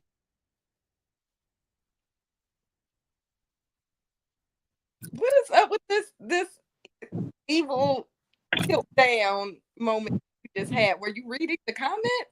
Yeah, I was reading the comment and looking at our newest guest. I want y'all to give it up for King Beijing, aka they calling him the most handsome man in comedy. I'm here, baby. Hey, My look, bro, straight from the West Coast, Corey I Sherrill. just went and I just cracked this open, man. Just to What is that? You got a new vibrator set? What happened? What was that? no, man. I do got some new vibrator sets for the ladies. One that's passionate. What I did was I used anointing oil on these vibrators. Got anointing oil on there, man. It's chilly in this motherfucker, dog. You ever had the air on? So hold on. God dang. That boy anemic. He's in Los Angeles right now. I know for a fact it's at least 80 degrees. Don't be talking about us anemic people, okay? But first of all, this is what happens when y'all didn't want to eat y'all vegetables when y'all was younger. I love my vegetables. Well, why you ain't eat more of them? Okay. Are you one of them? This nigga. Who living room you in? You better stop seducing them older women. I could tell that ain't your house because it's a picture of somebody's grandchildren in the top corner over there. Oh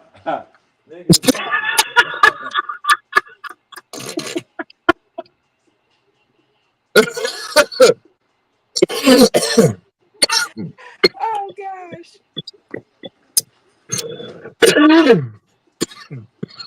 All right. I can't fuck with this nigga, man. This nigga he wouldn't got a whole city. Huh? Yo, what are you doing right now, bro? What's going on, Corey? Welcome to Psycho-Babble, man. What's up, man? This is the weekly comedic therapy session, man. We get out our feelings, man. It's a place where you can unload. You know, not everybody can afford therapy. Therapy costs. I'm fucking with this. I'm actually glad that you're one of the first to do this, man. Man, we just in here just talking things out. Like, just a quick recap. I got called a narcissist by one bitch and then an empath by another bitch. And I don't understand how that is. Then I was told by one chick I was gaslighting, and we started reading the definition of gaslighting. Turns out that we as men have been being gaslit. We are the victims here of the gaslighting. Should we recap it? I want Corey to hear this. I hate when people First try to off, manipulate me. can I say Y'all about to that witness some hell of Corey, a shit. he gaslit me on Monday? Hold on. Corey gaslit you on Monday? Yes. What did Corey do on Monday? He gaslit me on Monday on Auntie Gina's live. Oh. He told me, he said, come here. And he waited until I got I don't like texting close. stuff because I thought he was going to say something sexy to me. And he didn't. He said, can I borrow $20? That gas. Look. He look like he asking the bitch for $20 right now. He look like he asking. Look at him. He look like. Hold on. I should unmute him and see what he's saying. Look. He gonna be like. So I'm saying I want to just need a couple dollars till Tuesday. The reason why I'm meeting with you guys. The reason why I'm doing this. I'm stupid. Okay. He probably talking some real business.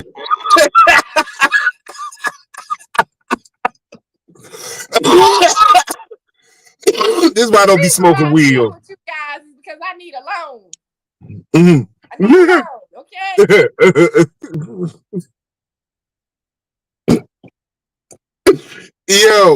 Yo, this is crazy. Oh goodness. Oh man. It just made my story even truer. It made your story even truer. Yes, I definitely believe the gaslighting right now.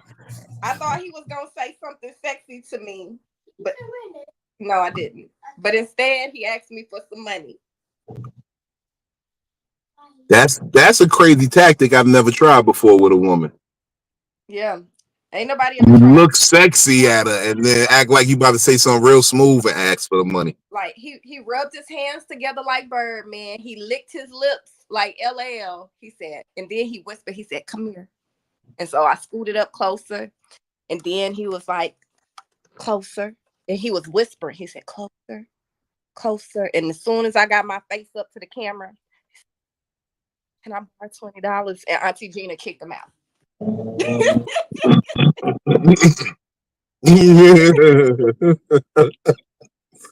That boy. True story though. Look, Corey, my man, I ain't even tripped that I left a bottle of Douce in his car when I was in LA with him. I just left a whole bottle of Douce in the car.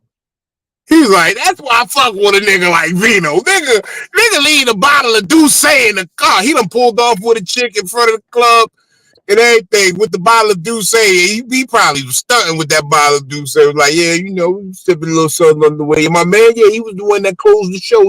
He shut it down. It was funny, right? Yeah. I went to Fat Burger.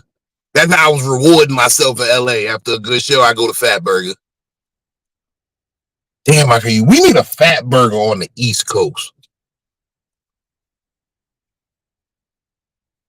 I'm about to take some money and buy a franchise. Go ahead. We don't have Fat Burger down here either. I think we might have to get 2 or 3 of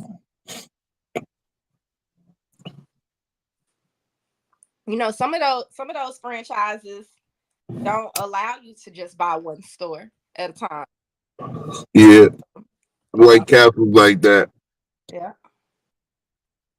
Because they definitely not gonna send no 18-wheeler from Cali all the way to the East Coast for one store.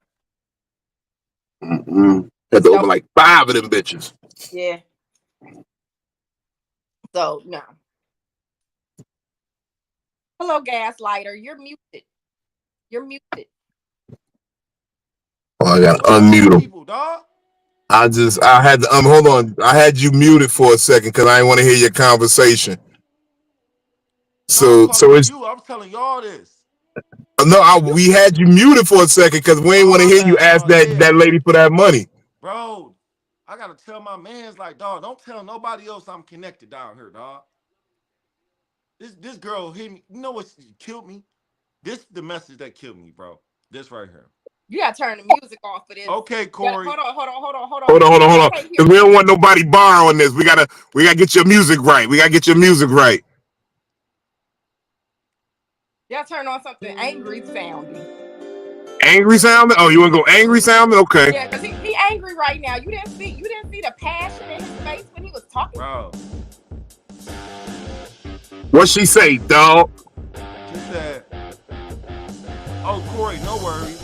I was mainly following up with what you had told me. Honestly, it's all good. No, bitch. You called me and started business with me. Don't make it like you following up with me like, oh, I'm just following up with you. No, you're not just following up with me. You brought yourself into my life. You hit me up randomly and said, hey, so-and-so said you live here. I said, yeah. He said, oh, well, I have this for sale. Can you check out this website? You know, a motherfucker put you in. So I'm checking out the web. I'm like, all right, cool. And so, like, she has artwork that she's trying to sell. Just because I know rich motherfuckers, I'm like, yeah, if I, you know, when I'm at tables I think it's interesting, but y'all got to send me something free. Y'all got to send me something that I can show a motherfucker, dog. You know what I'm saying? Like, so they make custom shit. I'm supposed to be up here working for y'all for 20%? I don't give a fuck. I told her, I said, respectfully, I don't care. This is not my priority. I mean, somebody from Floyd Mayweather's team. I'm not thinking about you. Floyd giving you some money. I'm thinking about me. You know what I'm saying? So, like, for y'all to, like, be pressing me because you niggas see who niggas around, bro. I had niggas doing that, dog. They was like, Big Vino, Big Vino, Big Vino. You know what I'm saying? I want to be around Big Vino. Maybe I can hear some punches. I'm like, dog, I told you niggas. We don't fuck with niggas that wear fedoras. We don't. We don't fuck with niggas that wear fedoras. We don't fuck with niggas that wear jeans and church shoes. Niggas we fuck with definitely got to have on socks. Them niggas. Got to have on socks, nigga. You got to have on socks. Look. And then we don't fuck with niggas that follow niggas, unfollow niggas, call niggas and try to book them in front of owners. Motherfucker try to call, hey man, hey look, you got to get the nigga call me the sexiest man. And listen, man, trying to book the sexiest man in comedy. I'm like, all right, bro. I think that was flagrant for him to call you sex. I won't call you sex. I give you your little moniker, handsome nigga in comedy, but I ain't calling you sexy, nigga. Man, fuck that. Man, listen. Hey, look how God put you right there. You heard the whole. You right there. Motherfucker don't even know you here out of nowhere. Hey, Cordell. I'm like, damn, man. I'm like, yeah, man. I fuck with your show, man. Hit the nigga back because you know you want to. I know you know I'm a father. I ain't had a comedian reach out to me about comedy knowing I have two daughters, trying to do something for free. Nigga asked me to send him my headshot. Once I start talking about money, niggas, oh man, we you know we wasn't even gonna put you on a flyer. Like, man, where do these niggas come from? Y'all niggas don't even know how to make a nigga feel shitty. These niggas so much they forget their own lives and shit, man. Man. So yeah, niggas wanted to holler. They felt like, Vino, you came down here and you was real biased. You only fuck with real niggas. And when you came to LA, so like, what is it about the fedoras, man? Is it really a thing? Is that really a thing, or is this mythical? Because I was looking at niggas with fedoras like, man, you stay over there, dog. Like, No, look, I don't got no problems with fedoras. Well, I just hate it when it's the same fedora. Nigga, I do. I came on your live for the first time. Nigga, I'm starting some bullshit. I'm on some bullshit, man. Vino, there's something you're not speaking about. Niggas, they don't know V? The niggas that we know with the fedora are recording, screen recording people doing sexual acts without their permission. You said what? Oh, I ain't fill them in on that. That's I gotta let them know off camera first about what that. Happened? Oh man, I'm gonna fill you in on that later, man. But that's a whole wow. That's another story for another day. Yes. Niggas is wild. We start seeing why niggas be hanging together now, though. You know that old saying, birds of a feather flock together? Yeah. You see how when I was in LA, we linked up, we birds of a feather. We easy, like no even when we problems. pulled up to that last spot we was about to go in, we was like, and vibe ain't really. I don't like it when it be packed wall to wall. I need some elbow room when I'm in a spot. Yeah, You know what I mean? Like we both had that same vibe. Like yeah, we some real niggas. We been through some real shit. So it's like, all right, we link when we get together. So usually what happens is when perverts encounter another pervert, I don't know what happens inside of their body. Maybe it's a tingle or something they feel inside their booty hole, but they get together. And when them perverts, they start linking up and they be diehard about each other. Like recently I pointed out a local pedophile in my area. And then another local pedophile jumped to his defense real and kind of gave himself away like, hey, I might be into the same type of shit. I'm not gonna let you talk about my nigga like that. And it's like, wow. nigga, they his phone is still in evidence. That shit still ain't cooled down. They done had that phone in evidence for a month and it's still warm. That's how hot that evidence is. So do you think you know what this made me think about something. It reminds me of when somebody told me they was like, you would think comedy was cool until you realize these niggas are something different. Meaning like everybody in this game, they not like, they like it's still we still real people. You know what I'm saying? Like me and you would have if you remove comedy involved, I would never be with them fedora niggas. I would never hang like bro. Like nigga, do you know that these niggas, do you know this nigga have the audacity? Man, I ain't even go, man, it's so much shit, bro. I'm gonna do like you, man. I'm gonna let it go, man. I just say No, I you mean, look, you can't even let it go sometimes because right. that be the real gaslight in I Philly. like that as YouTube though. I do like that you did this on that this is YouTube because now it's about to stop all the bullshit.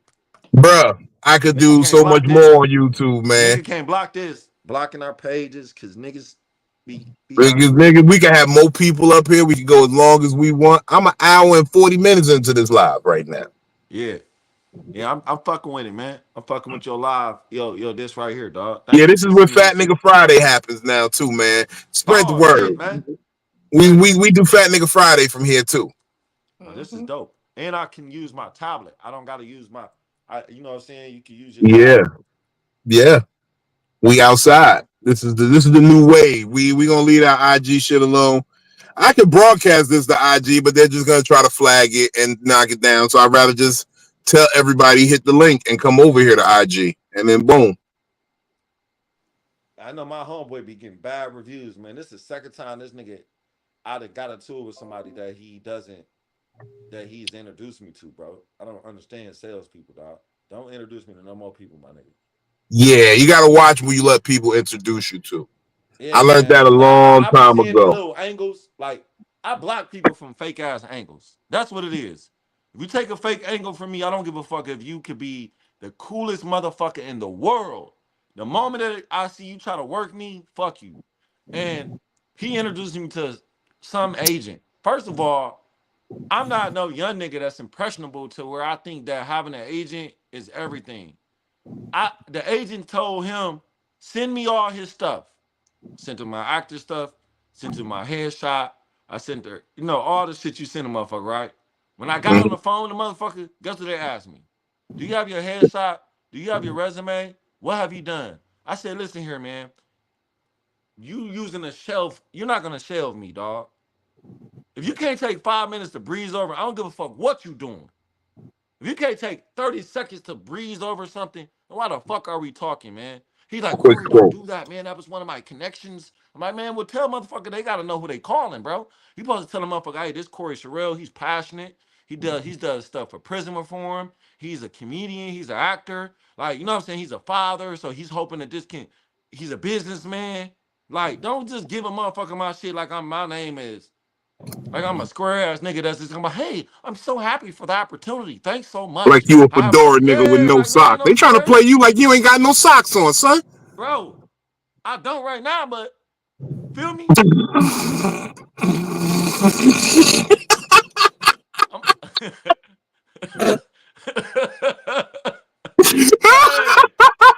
hey, I'm gonna put some He socks said, on, I man. don't right now, but things changing. Things is changing. He ain't got on no socks, but he don't got on no dress shoes either. You definitely true. You ain't got on no wingtip. No spike. You ain't got on no Stacey Adams. Off brand Stacey Adams. Cause I don't believe them is real Stacey Adams. Nah, I told you I seen that one suit the nigga was wearing in K&G. I saw it in K&G men's store. I told you that suit came. It gave you 2 suits, 3 shirts, 4 ties, 2 pairs of socks. He was like, nah, you could keep those. And they gave you them little handkerchiefs you can put in your pocket. And little pocket squares. Announcement too, Vino. What? Oh God. Yeah, he said, you keep the socks. Let me get extra pocket squares.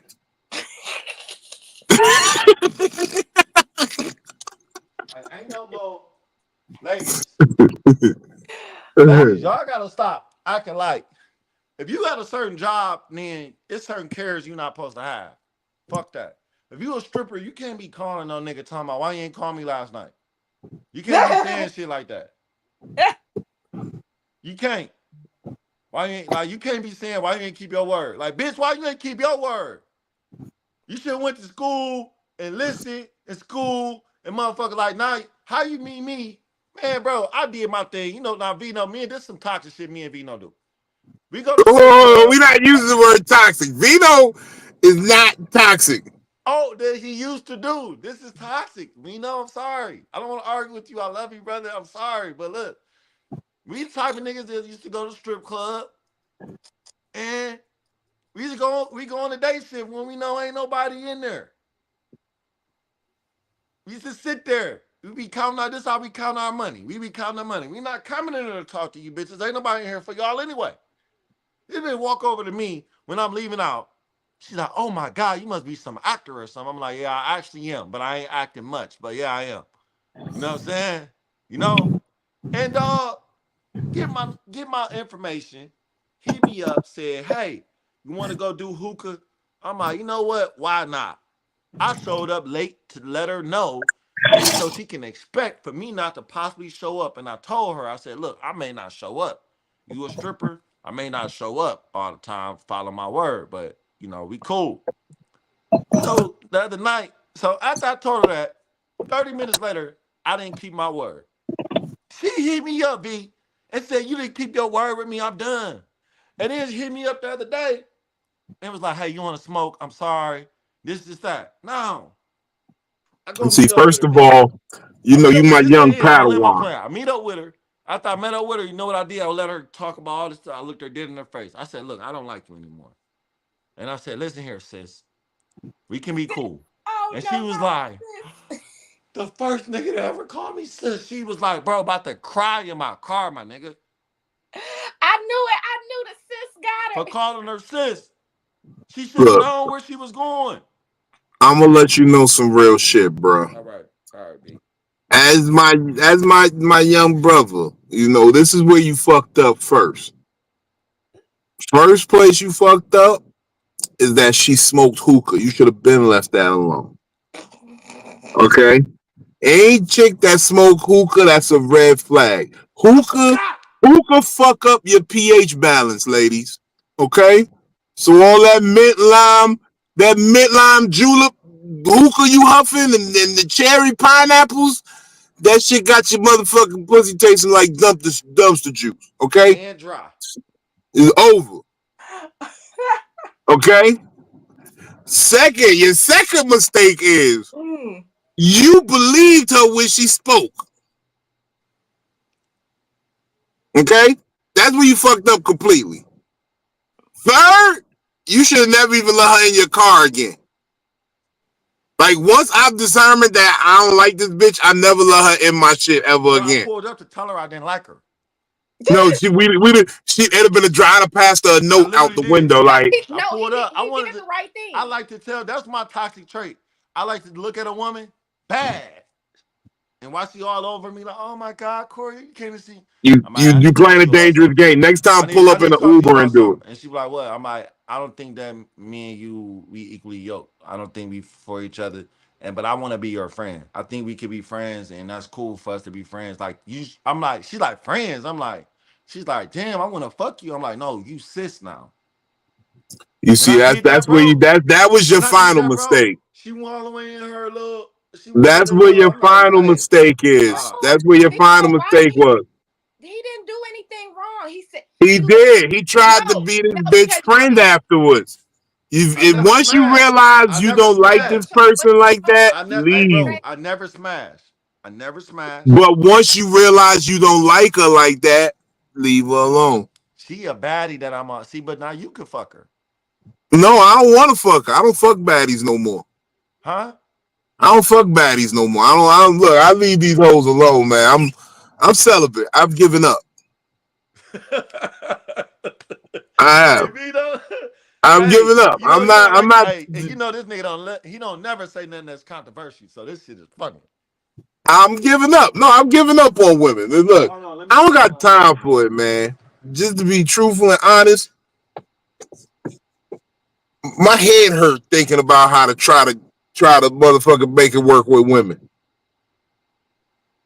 This nigga walks away. you know he cold. He probably in there messing with the thermostat again. That Hey, boy. Vito, you be having too many scandals, dog. What do you mean? I don't Hey, you have be any having scandals. scandals. That's all, man. You live a scandal life. I'm a victim of crime and circumstance. Oh damn.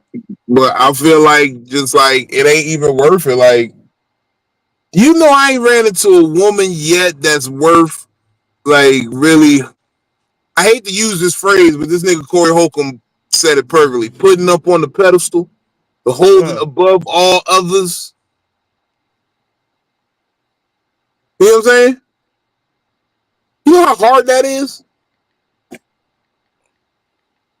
That was my 5150 hat for a second. You Man, know how man. hard it is finding that one to put up here like this? This is crazy game. But you put them up on there before, right? They didn't stay, but you've done it, right? Of course. Okay. I was about to say you taking a little too long to answer that question. No, because I like to really sometimes like really take stock and evaluate whether I did or not. Sometimes you got to look at it and be like, did I really? Because with some people, they'll just instinctually answer questions because they feel like that's the right answer. But really, take a moment and think about your last couple relationships, and last couple situationships, and last couple. Think about what you did. Think about your real movements. Yeah, I raised them up. I put them above all else. I did. I was yeah. I went in there with good intention.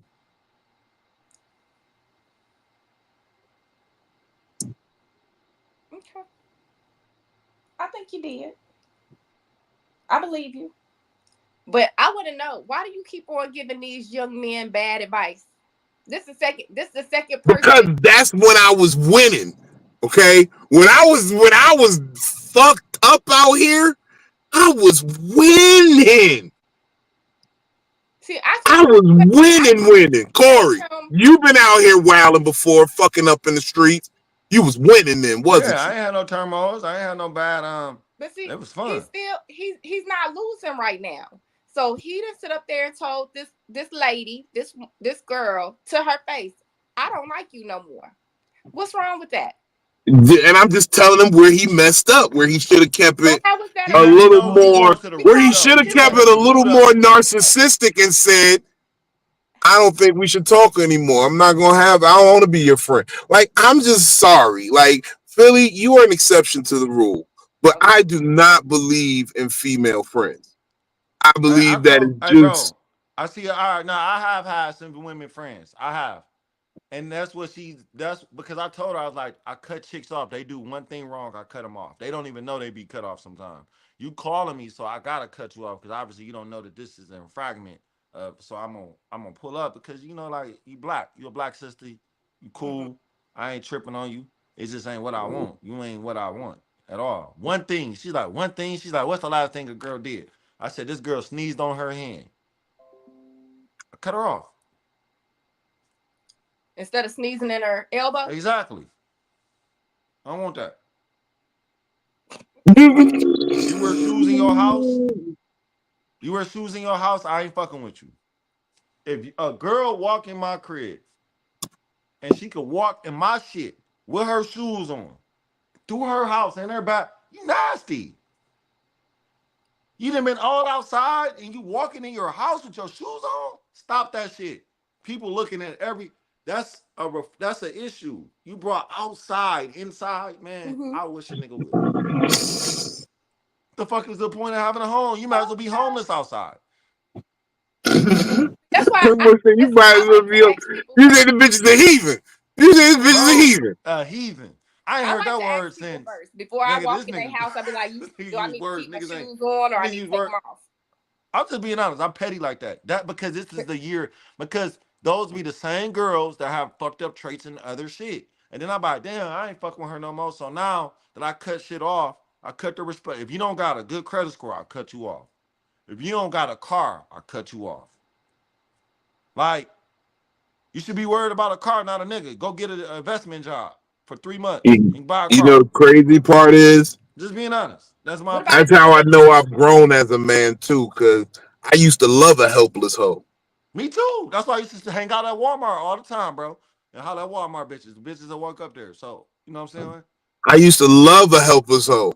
That's the best game in the checkout at Walmart and then wait for that card to decline. Come on, bro. That little red light come on to ask for the associate help. And you be like, oh, I got this one. You ain't even an associate. You like, I got this. Hold on. So what's wrong, baby girl? You a little short?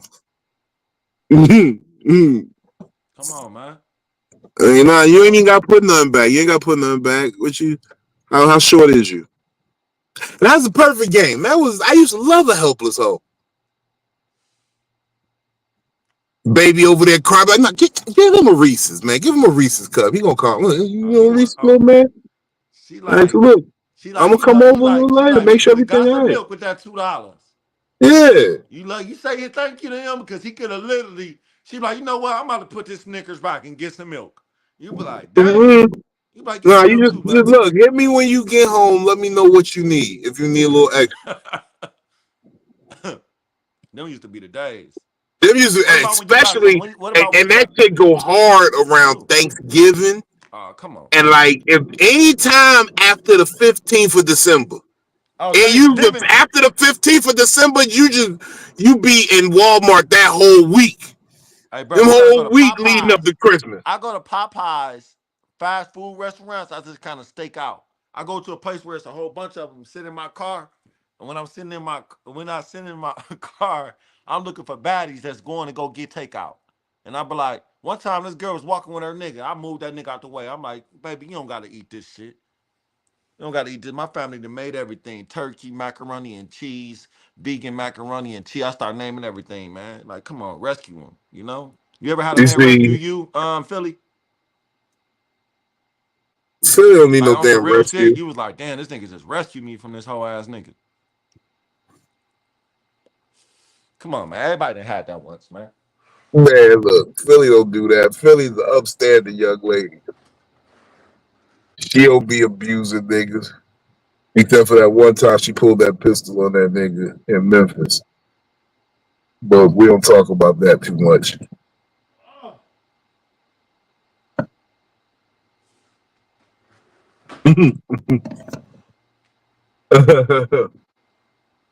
So that was the toxic nigga moment of therapy. I wholeheartedly blame Corey Sherrill for that. He's still my nigga, but this is why I'm in therapy now, so that I can stay away from toxic moments like that. Well, we don't got to worry about none of our past coming. All the bitches we used to fuck with when we were toxic, they ain't got internet.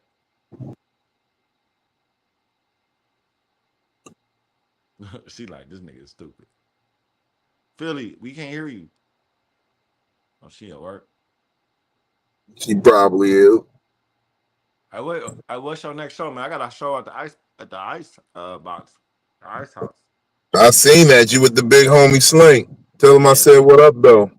Yeah, I got that. Tell me you fuck with me, he gonna fuck with you heavy. Well, you probably already fuck with the nigga, but you know. I'm out in Houston this weekend. Oh We yeah. had Sam Houston Race Park, big H Town shit. Okay. Motherfucking we gonna be on some live shit, man. Me, Coco Brown, it's her birthday today. Happy birthday, Coco.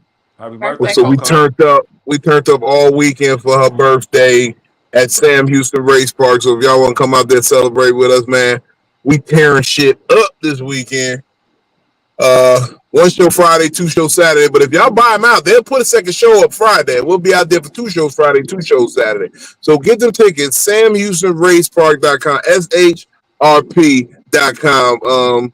Shout out I Love Big Comedy, the Big Comedy Network, man. I fucks with y'all heavy, yo. You know, look, when they be like slide them contracts, look, you ain't know your boy was versed with the pins like that, huh? Half y'all niggas don't even know how to write cursive. Yeah. Those Half results y'all were niggas don't sad. even know how to write cursive. Those results were sad, Vino. Niggas ain't got a signature no more. Niggas dope. I've been practicing my signature since like 10th grade. I knew I'd be famous somewhere. You started practicing that late? Well, I used to practice my full name, but practicing Vino, like that's when I knew I'd be a star. It'd be Big Vino I'd sign on them records, or Big Vino I would sign on a bitch titties or something. And these chicks love the motherfucking. These chicks love the motherfucking. Nah, man. Don't try to be all nice to me during the holidays now. Fuck that. We got a motherfucking 1 year policy to get a gift from me. 1 year. I gotta know You're you a going through year. some things. You're going through some I things. ain't know I'm not. Hey, look, when I say It's shit okay. like that, Look, women this is get what mad. the They're like, look, oh, why you say Corey, man, sit back on the couch, Corey. As your resident therapist, I instruct you to sit on the couch, man. We're gonna do an exercise, man. Tell me tell me something that frustrates you and then tell me what you do to alleviate that oh, you want me to frustration. take this Pause. away? Don't do no weird shit. No diddy. I'm speaking of mine. See, look, what it is I'm giving y'all a real insight for how these niggas really be thinking. They be like, man, fuck these, like, cause it's so many of y'all, man. And it ain't like y'all down with us having all of y'all. So niggas gotta sometimes like even you. Don't you hate when you meet guys that expect for you to like them? Don't you hate that? Like a Yeah, nigga step to yeah. you and then he's like, oh, you don't like me? You like no, not yet. Like you cool, you cute, but what does that matter? So it's like the same thing with guys. We be the same.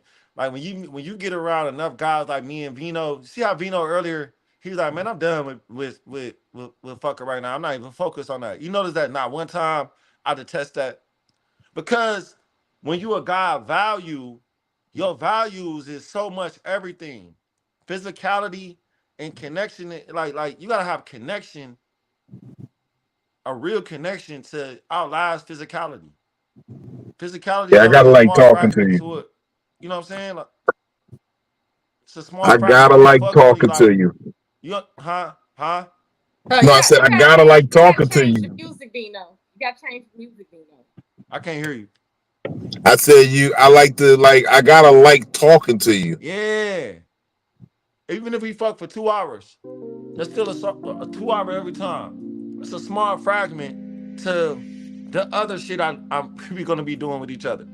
You know what I'm saying? Like that's a small fragment. What about the times that can we be silent together? You know, if I get silent, are you gonna always say, is everything okay? You know what I'm saying? Like, like it's just so much other shit. So like I'm not mad. I'm just be talking about this is the dating part of me. This is how a nigga real boxer act. Ain't nobody stopping me to be. This girl asked me to open her door. I said, why? We just became friends. Why am I opening your door? I open the door to the store. I open the door. I open the door. If we going somewhere, I'll walk on the right side of the street. The fuck am I opening my car door for you for? Why? I only do that to the girl that I'm like, my girl. Open your own door. Not opening your door. We ain't fucking or nothing. I'm serious, man. I was pissed, dog. I'm like, well, look. I was like, well, look. Because when I get inside now, are you gonna reach across and open it for me? You know what I'm saying? Like, let's not play these chivalry games. Nah, because in that case, then we about to put Talib Kweli on. We about to put motherfucking Mos Def on. We gonna listen to Marcus Garvey on the speaker, and we gonna really get in my Dean then, motherfucker. You wanna play this Dean game?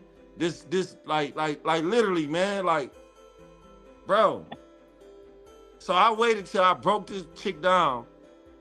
And then she named something. I'm like, you shouldn't even go outside.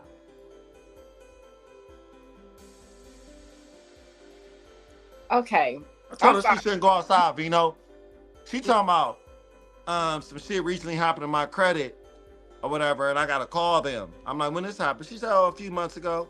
I said, like, what up? Like, bro, I'm on you. Ain't nobody gonna let some shit stay on there. So, bitch, you ratchet and you trying to recover. And it's okay. I didn't help. Listen, man. I didn't say, listen, bro. Niggas can't say they've done this. I've in Detroit, been in the hood, met a sister. She was living in a fucking foreclosed crib, no water, no nothing, dog. Like, fucked up, got kids. You know, I went over there, man, and I had a girl named Marquita I used to date. Take her, send her to Marquita, get her hair done. You know what I'm saying? Have her working over there at Marquita's shop. Marquita got 4 shops, hair salons in motherfucking Detroit now. Because of me, I'm a partial, like, man, I have a real kind of heart. But when girls run a game and they in a prime, you gonna get an L fucking with me. I'm gonna hold you. You still can't hear Corey, Queen? You might have to turn off the music, Vino. You might have to turn it off. Yeah, Vino. I know this. No, that story was fucking. I was with bro. You gotta vent sometime. Let me tell you about this chick, man. Let me tell you something about this chick. Hold on, let me get the camera real quick. Let me tell you about this chick, B. She broke my heart, B. I did everything I could. I did everything.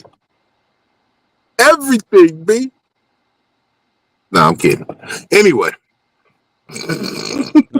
Nah, man. These girls need real life game. That's why you supposed to build yourself up.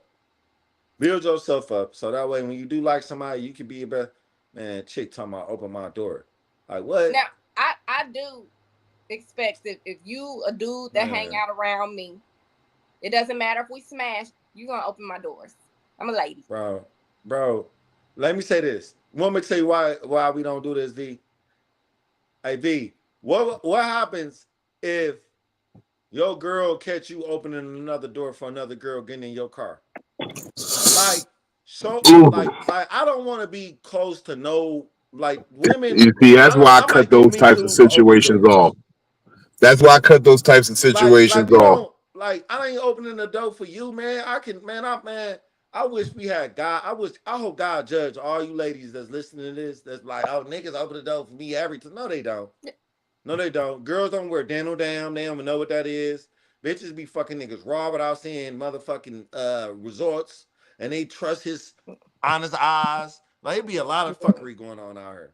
He said the honest eyes. I'm only dying because I was recently told I have honest eyes. Not that I don't have honest eyes, ladies, but I was recently just told that. I was just told, you got some honest eyes. I could feel the pain in your eyes. They needed a brother like Corey, man. I could feel the pain in your eyes. Something hurt you so bad. I was like, yeah. Now, if I'm driving my car, I don't expect for a man to open my doors. But if I am going somewhere with you, I am in your car. We're not on a date. Huh? That's what. No, man, ain't no rules, man. You need to see who he is for real. Watch how when it transition, and you notice that you're the only woman he does that for. His mom, his kid. Like, see, man, if we playing by these rules, then we need to play by all the rules. Mm-hmm. All the rules of life then. If that's the case, let's play this strictly. Oh, they ain't ready for that conversation. Yeah. They ain't really ready for that conversation. Let's That's go the, back. Let's do like the buy. If a woman yell, she gets stoned. Fuck it. Let's go back to those times then. Ooh. they're She not ready for yells, those you kind of send her to jail. conversations. Send her to jail. Hey, all I'm saying is you can still be respected to open your own door. Maybe that's the southerner in me. I'm a southern. I mean, I mean, so hey, right. I feel like the rule is, as a single man, I'm obliged to be a gentleman to all ladies around me. But the moment I have a lady, it's fuck y'all hoes. nah, I make Like, all of that's them friends, chivalrous and bro. all. I ain't gonna let no craziness go down. Like, I ain't Man, gonna let a madman I'm be in the opening up spot doors beating if on no she tell woman or me to nothing. buy me But nothing for my birthday or call me to see how I'm doing, how my mental health is, buy a ticket to a show, man. Man, girl better shut the fuck up. Be happy that I bought her a drink. look, What If type of I'm women being are honest, you bro, like if dealing I'm with? in there, like, no, no, you like, I'm cool. I ain't no touchy feeling. I don't require pussy. I'm cool as fuck. I'm not showing you boyfriend chivalry. Like that shit that's what's got him fucked up, man. Too Short said that shit. sure dog did say that shit. Yeah, bro, you can't, nah, man. That shit gotta be earned. I What mean, do and we I have, bro? understood that lingo Then we when he got a dropped whole it. nother community taking over the world. So what do we have? Why we can't make a chick own this? And we gotta make believe they got an intuition. Oh, we got these intuitions and all this stuff. Like, come on, bro. Like, nah, man. Yeah, you should do that. I want to do that for my daughter, man. I'll let her know. Don't expect nothing. Don't expect nothing but to be respected and heard and By the and nigga and, that and, love and all the you. other shit. That should be game. That'll be game if a man really fuck with you. Until then, you're gonna get broken your heart by a lot of smooth niggas. He opened the door. He did all this, nigga opening the door in a stolen car. Like, fuck all that, man. It's This nigga 2024. crazy. Oh my goodness. He said, open the door to stolen car. Yeah, man. What about the nigga opening the door for you? Like, fuck all that. It's deeper than that shit now. Start asking niggas real questions. Yeah, that's some real deep Ask a nigga shit, when the my last time he nigga. listened to another man and heard something positive and who was it? And where can you hear it? Ask him that. Fuck open the door. Tell the nigga, I open my door. Tell me this though. When the last time you been to church and what did you heard? Fuck that. Fuck all that shit. The cues. Ask him, is he willing to show a woman chivalry? Is he willing to that's a real nigga? Cause man, niggas ain't opening, I be out with all these bodies, man. They not like looking at my door. Hell no. That's the girl that's suffering from something. Fuck that. Open your own door and watch all the other shit. Watch if he paid with cash or a card. Does it say prepaid or does it say debit card? Watch everything. Ooh. Or does it say, never mind, they don't even know what color is the card? Yeah, like what you looking for? Okay. Yeah, that's the you want to hear. She like he do get gang. Nah, I ain't mad. I ain't the mad black man no more. You okay, Corey?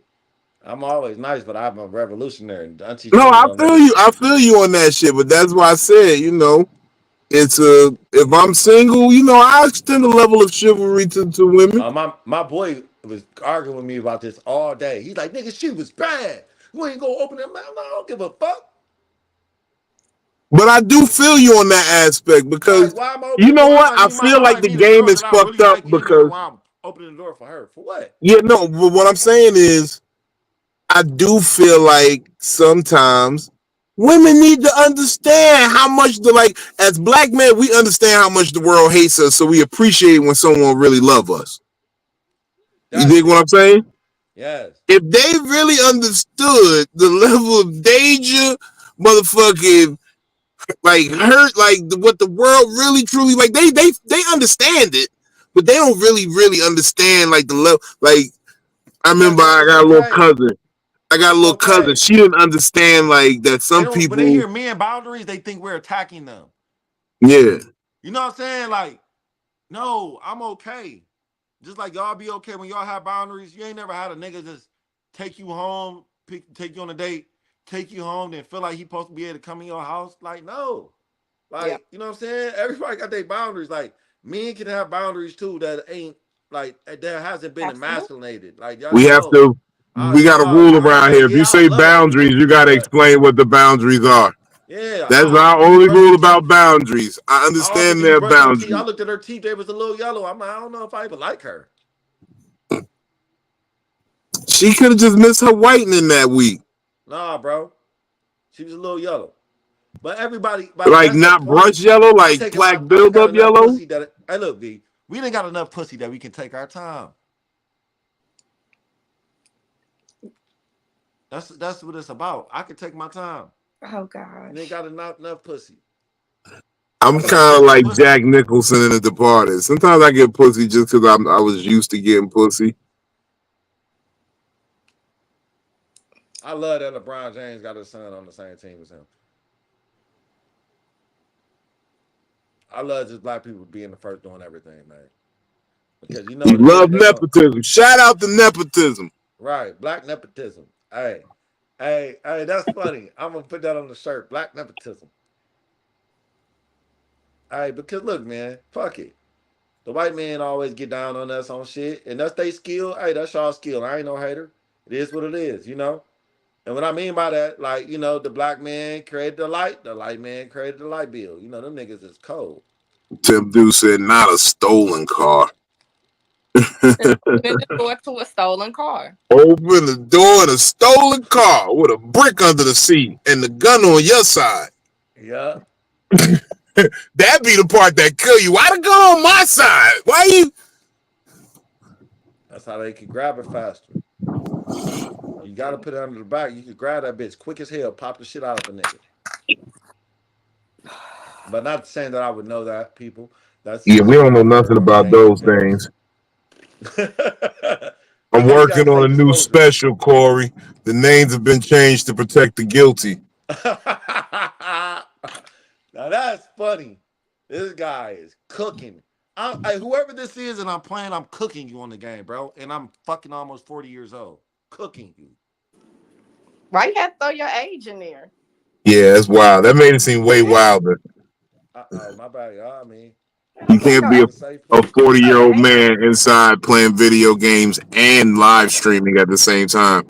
Hey It's man. like, dude, just get a Twitch page. Bro, do you We even getting money, Twitch? baby. They're gonna say, bro, do you even Twitch? Somebody said that. That's what they're gonna say to you. I don't do none of that. don't throw What your. are you playing? What are the guys playing nowadays? I used to play video games. I stopped, Nah, but bro. I This do how like to know what nah. they're So what they're look, I playing don't play now. video games, right? I only play two games: Madden, basketball. Okay, so you're I only play online. I play maybe once a day. I play online, Okay. and all right, Coco. Feel better. Get home safe. We'll Yeah. talk to you. hey Coco, happy birthday again. No, that not that Coco. She's leaving the Oh, hospital. Queen Coco is leaving the hospital.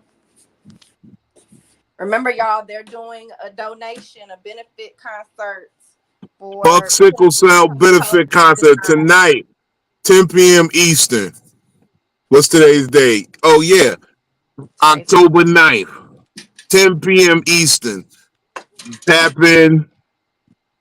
We gonna do it. It's on. I think it's on Just Demond's page on IG at just underscore Demond with a D on the end, and y'all can tap in there. We can donate and help in the say fuck sickle cell.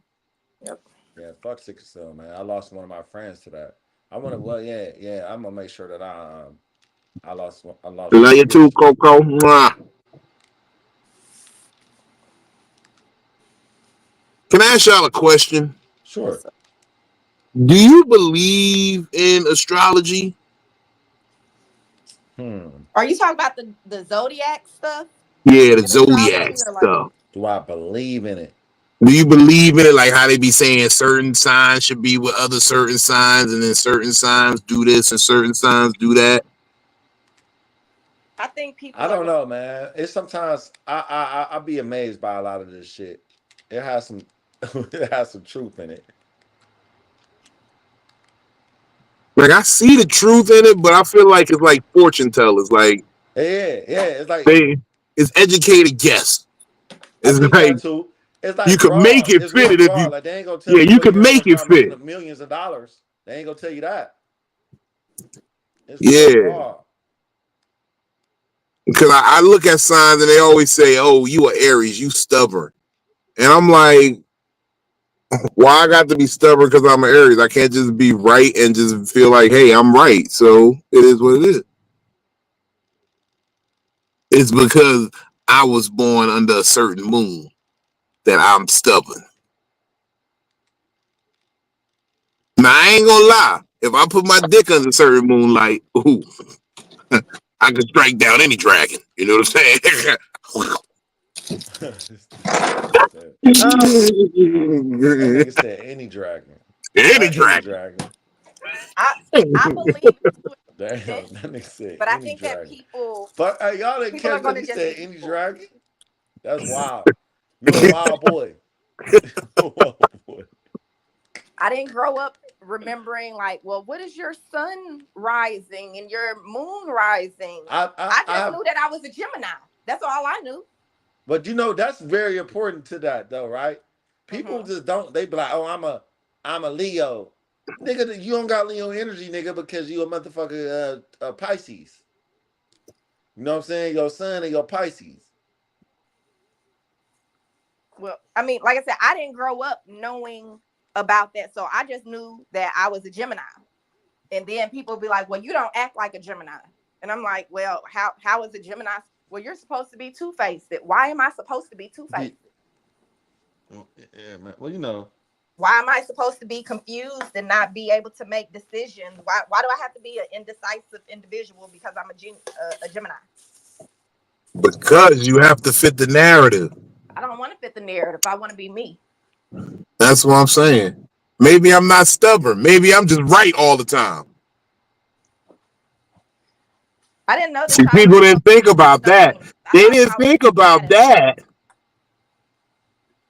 You do have a combative nature about yourself sometimes. Well, Sometimes. that ain't because I'm an Aries. That's because God put me here to fight the righteous battles. It, you've been I'm supposed to saying that, be here okay? now. You've been God saying put Hungry. me here to fight the battles of the people who believe in a pacifist nature. Because there's some people they're here. They're here for God's purpose, but they will not raise their hand in violence. And God sent me to be that hand. You dig what I'm saying? uh-huh. Well, no, I believe it to an extent. I think that there's a lot of people that believe it so much that that's what they live by. Like if you keep on reading the same thing over and over and over again, eventually you might start believing it. Mm-hmm. So if you believe that you're supposed to be a certain way because the stars aligns you to be a certain way, then eventually you're going to believe it and you're going to become what's written there. See, I that's why I remember don't like text messages. No, this ain't because if you lie to a person over text messages too long, you'll start to believe it. I used to have this one bitch. She always used to text me, "I love you, I love you, I love you," and I started to believe it. The moment I believed it, there she went. Here you go. See, look, what I tell you earlier, that's negative. That was What do that you mean? that was I'm very telling you, I believed it. I said, I kept reading, "I love you every morning. I love you, babe. I love you, babe." And then the next thing you know, I believed it, and it was over. The dream, the dream was over. That's why I don't read text messages. I don't even talk. You gonna lie to me with your voice. At least I can write off casting the spell, but I bitch you serpent tongue. She's smoking serpent tongue in my ear. said that you too stubborn to believe in it. Tim Deuce, did you come from Instagram or did you just randomly scroll? Because I know you was in here on Fat Nigga Friday. Tim Dude started following like a real nigga, and that's why we Yeah, fucks with him. yeah. Are you from Instagram? Did you come here from Instagram, or did you just randomly happen upon the Fat Nigga Friday? I'm high as angel pussy right now. Not angel pussy. Mm-hmm. But I am about to get off of here and actually do some. Oh yeah, we was about to end this thing. That's why I said I'm high as angel pussy. I'm about to do some real work. I've been hanging out. Tim Deuce, we fucks with you too, my guy. Yeah. Look, y'all. Like I was saying, I don't know where Corey went. We was trying to wait for him before we closed it out.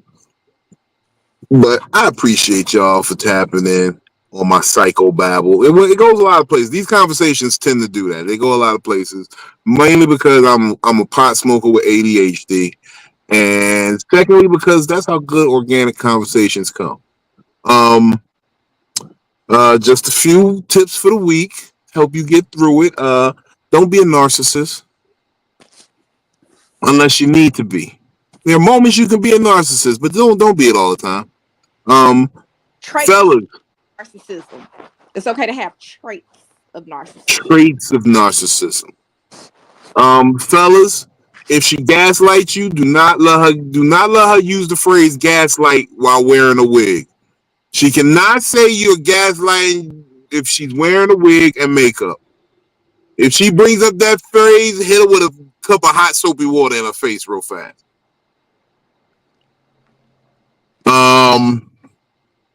What else have we learned today? What else? Manipulation. It's wrong. Sometimes it's necessary though. But don't manipulate somebody and then call them a gaslighter. Because then you're going to get a hot, soapy cup of water in your face. And then that's all I'm saying. If we're going to talk gaslighting, let's both continue this.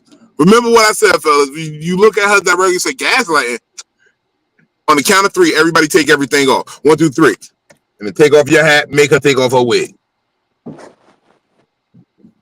That's what we're going to do from now on. I like this. This felt good. This was a good little therapy session, man. Thank you, Philly, for stopping through, man. Thank you. Appreciate you. Corey Sherelle, wherever you are, I hope you're well. I hope she's sending the money via Cash App and not Western Union.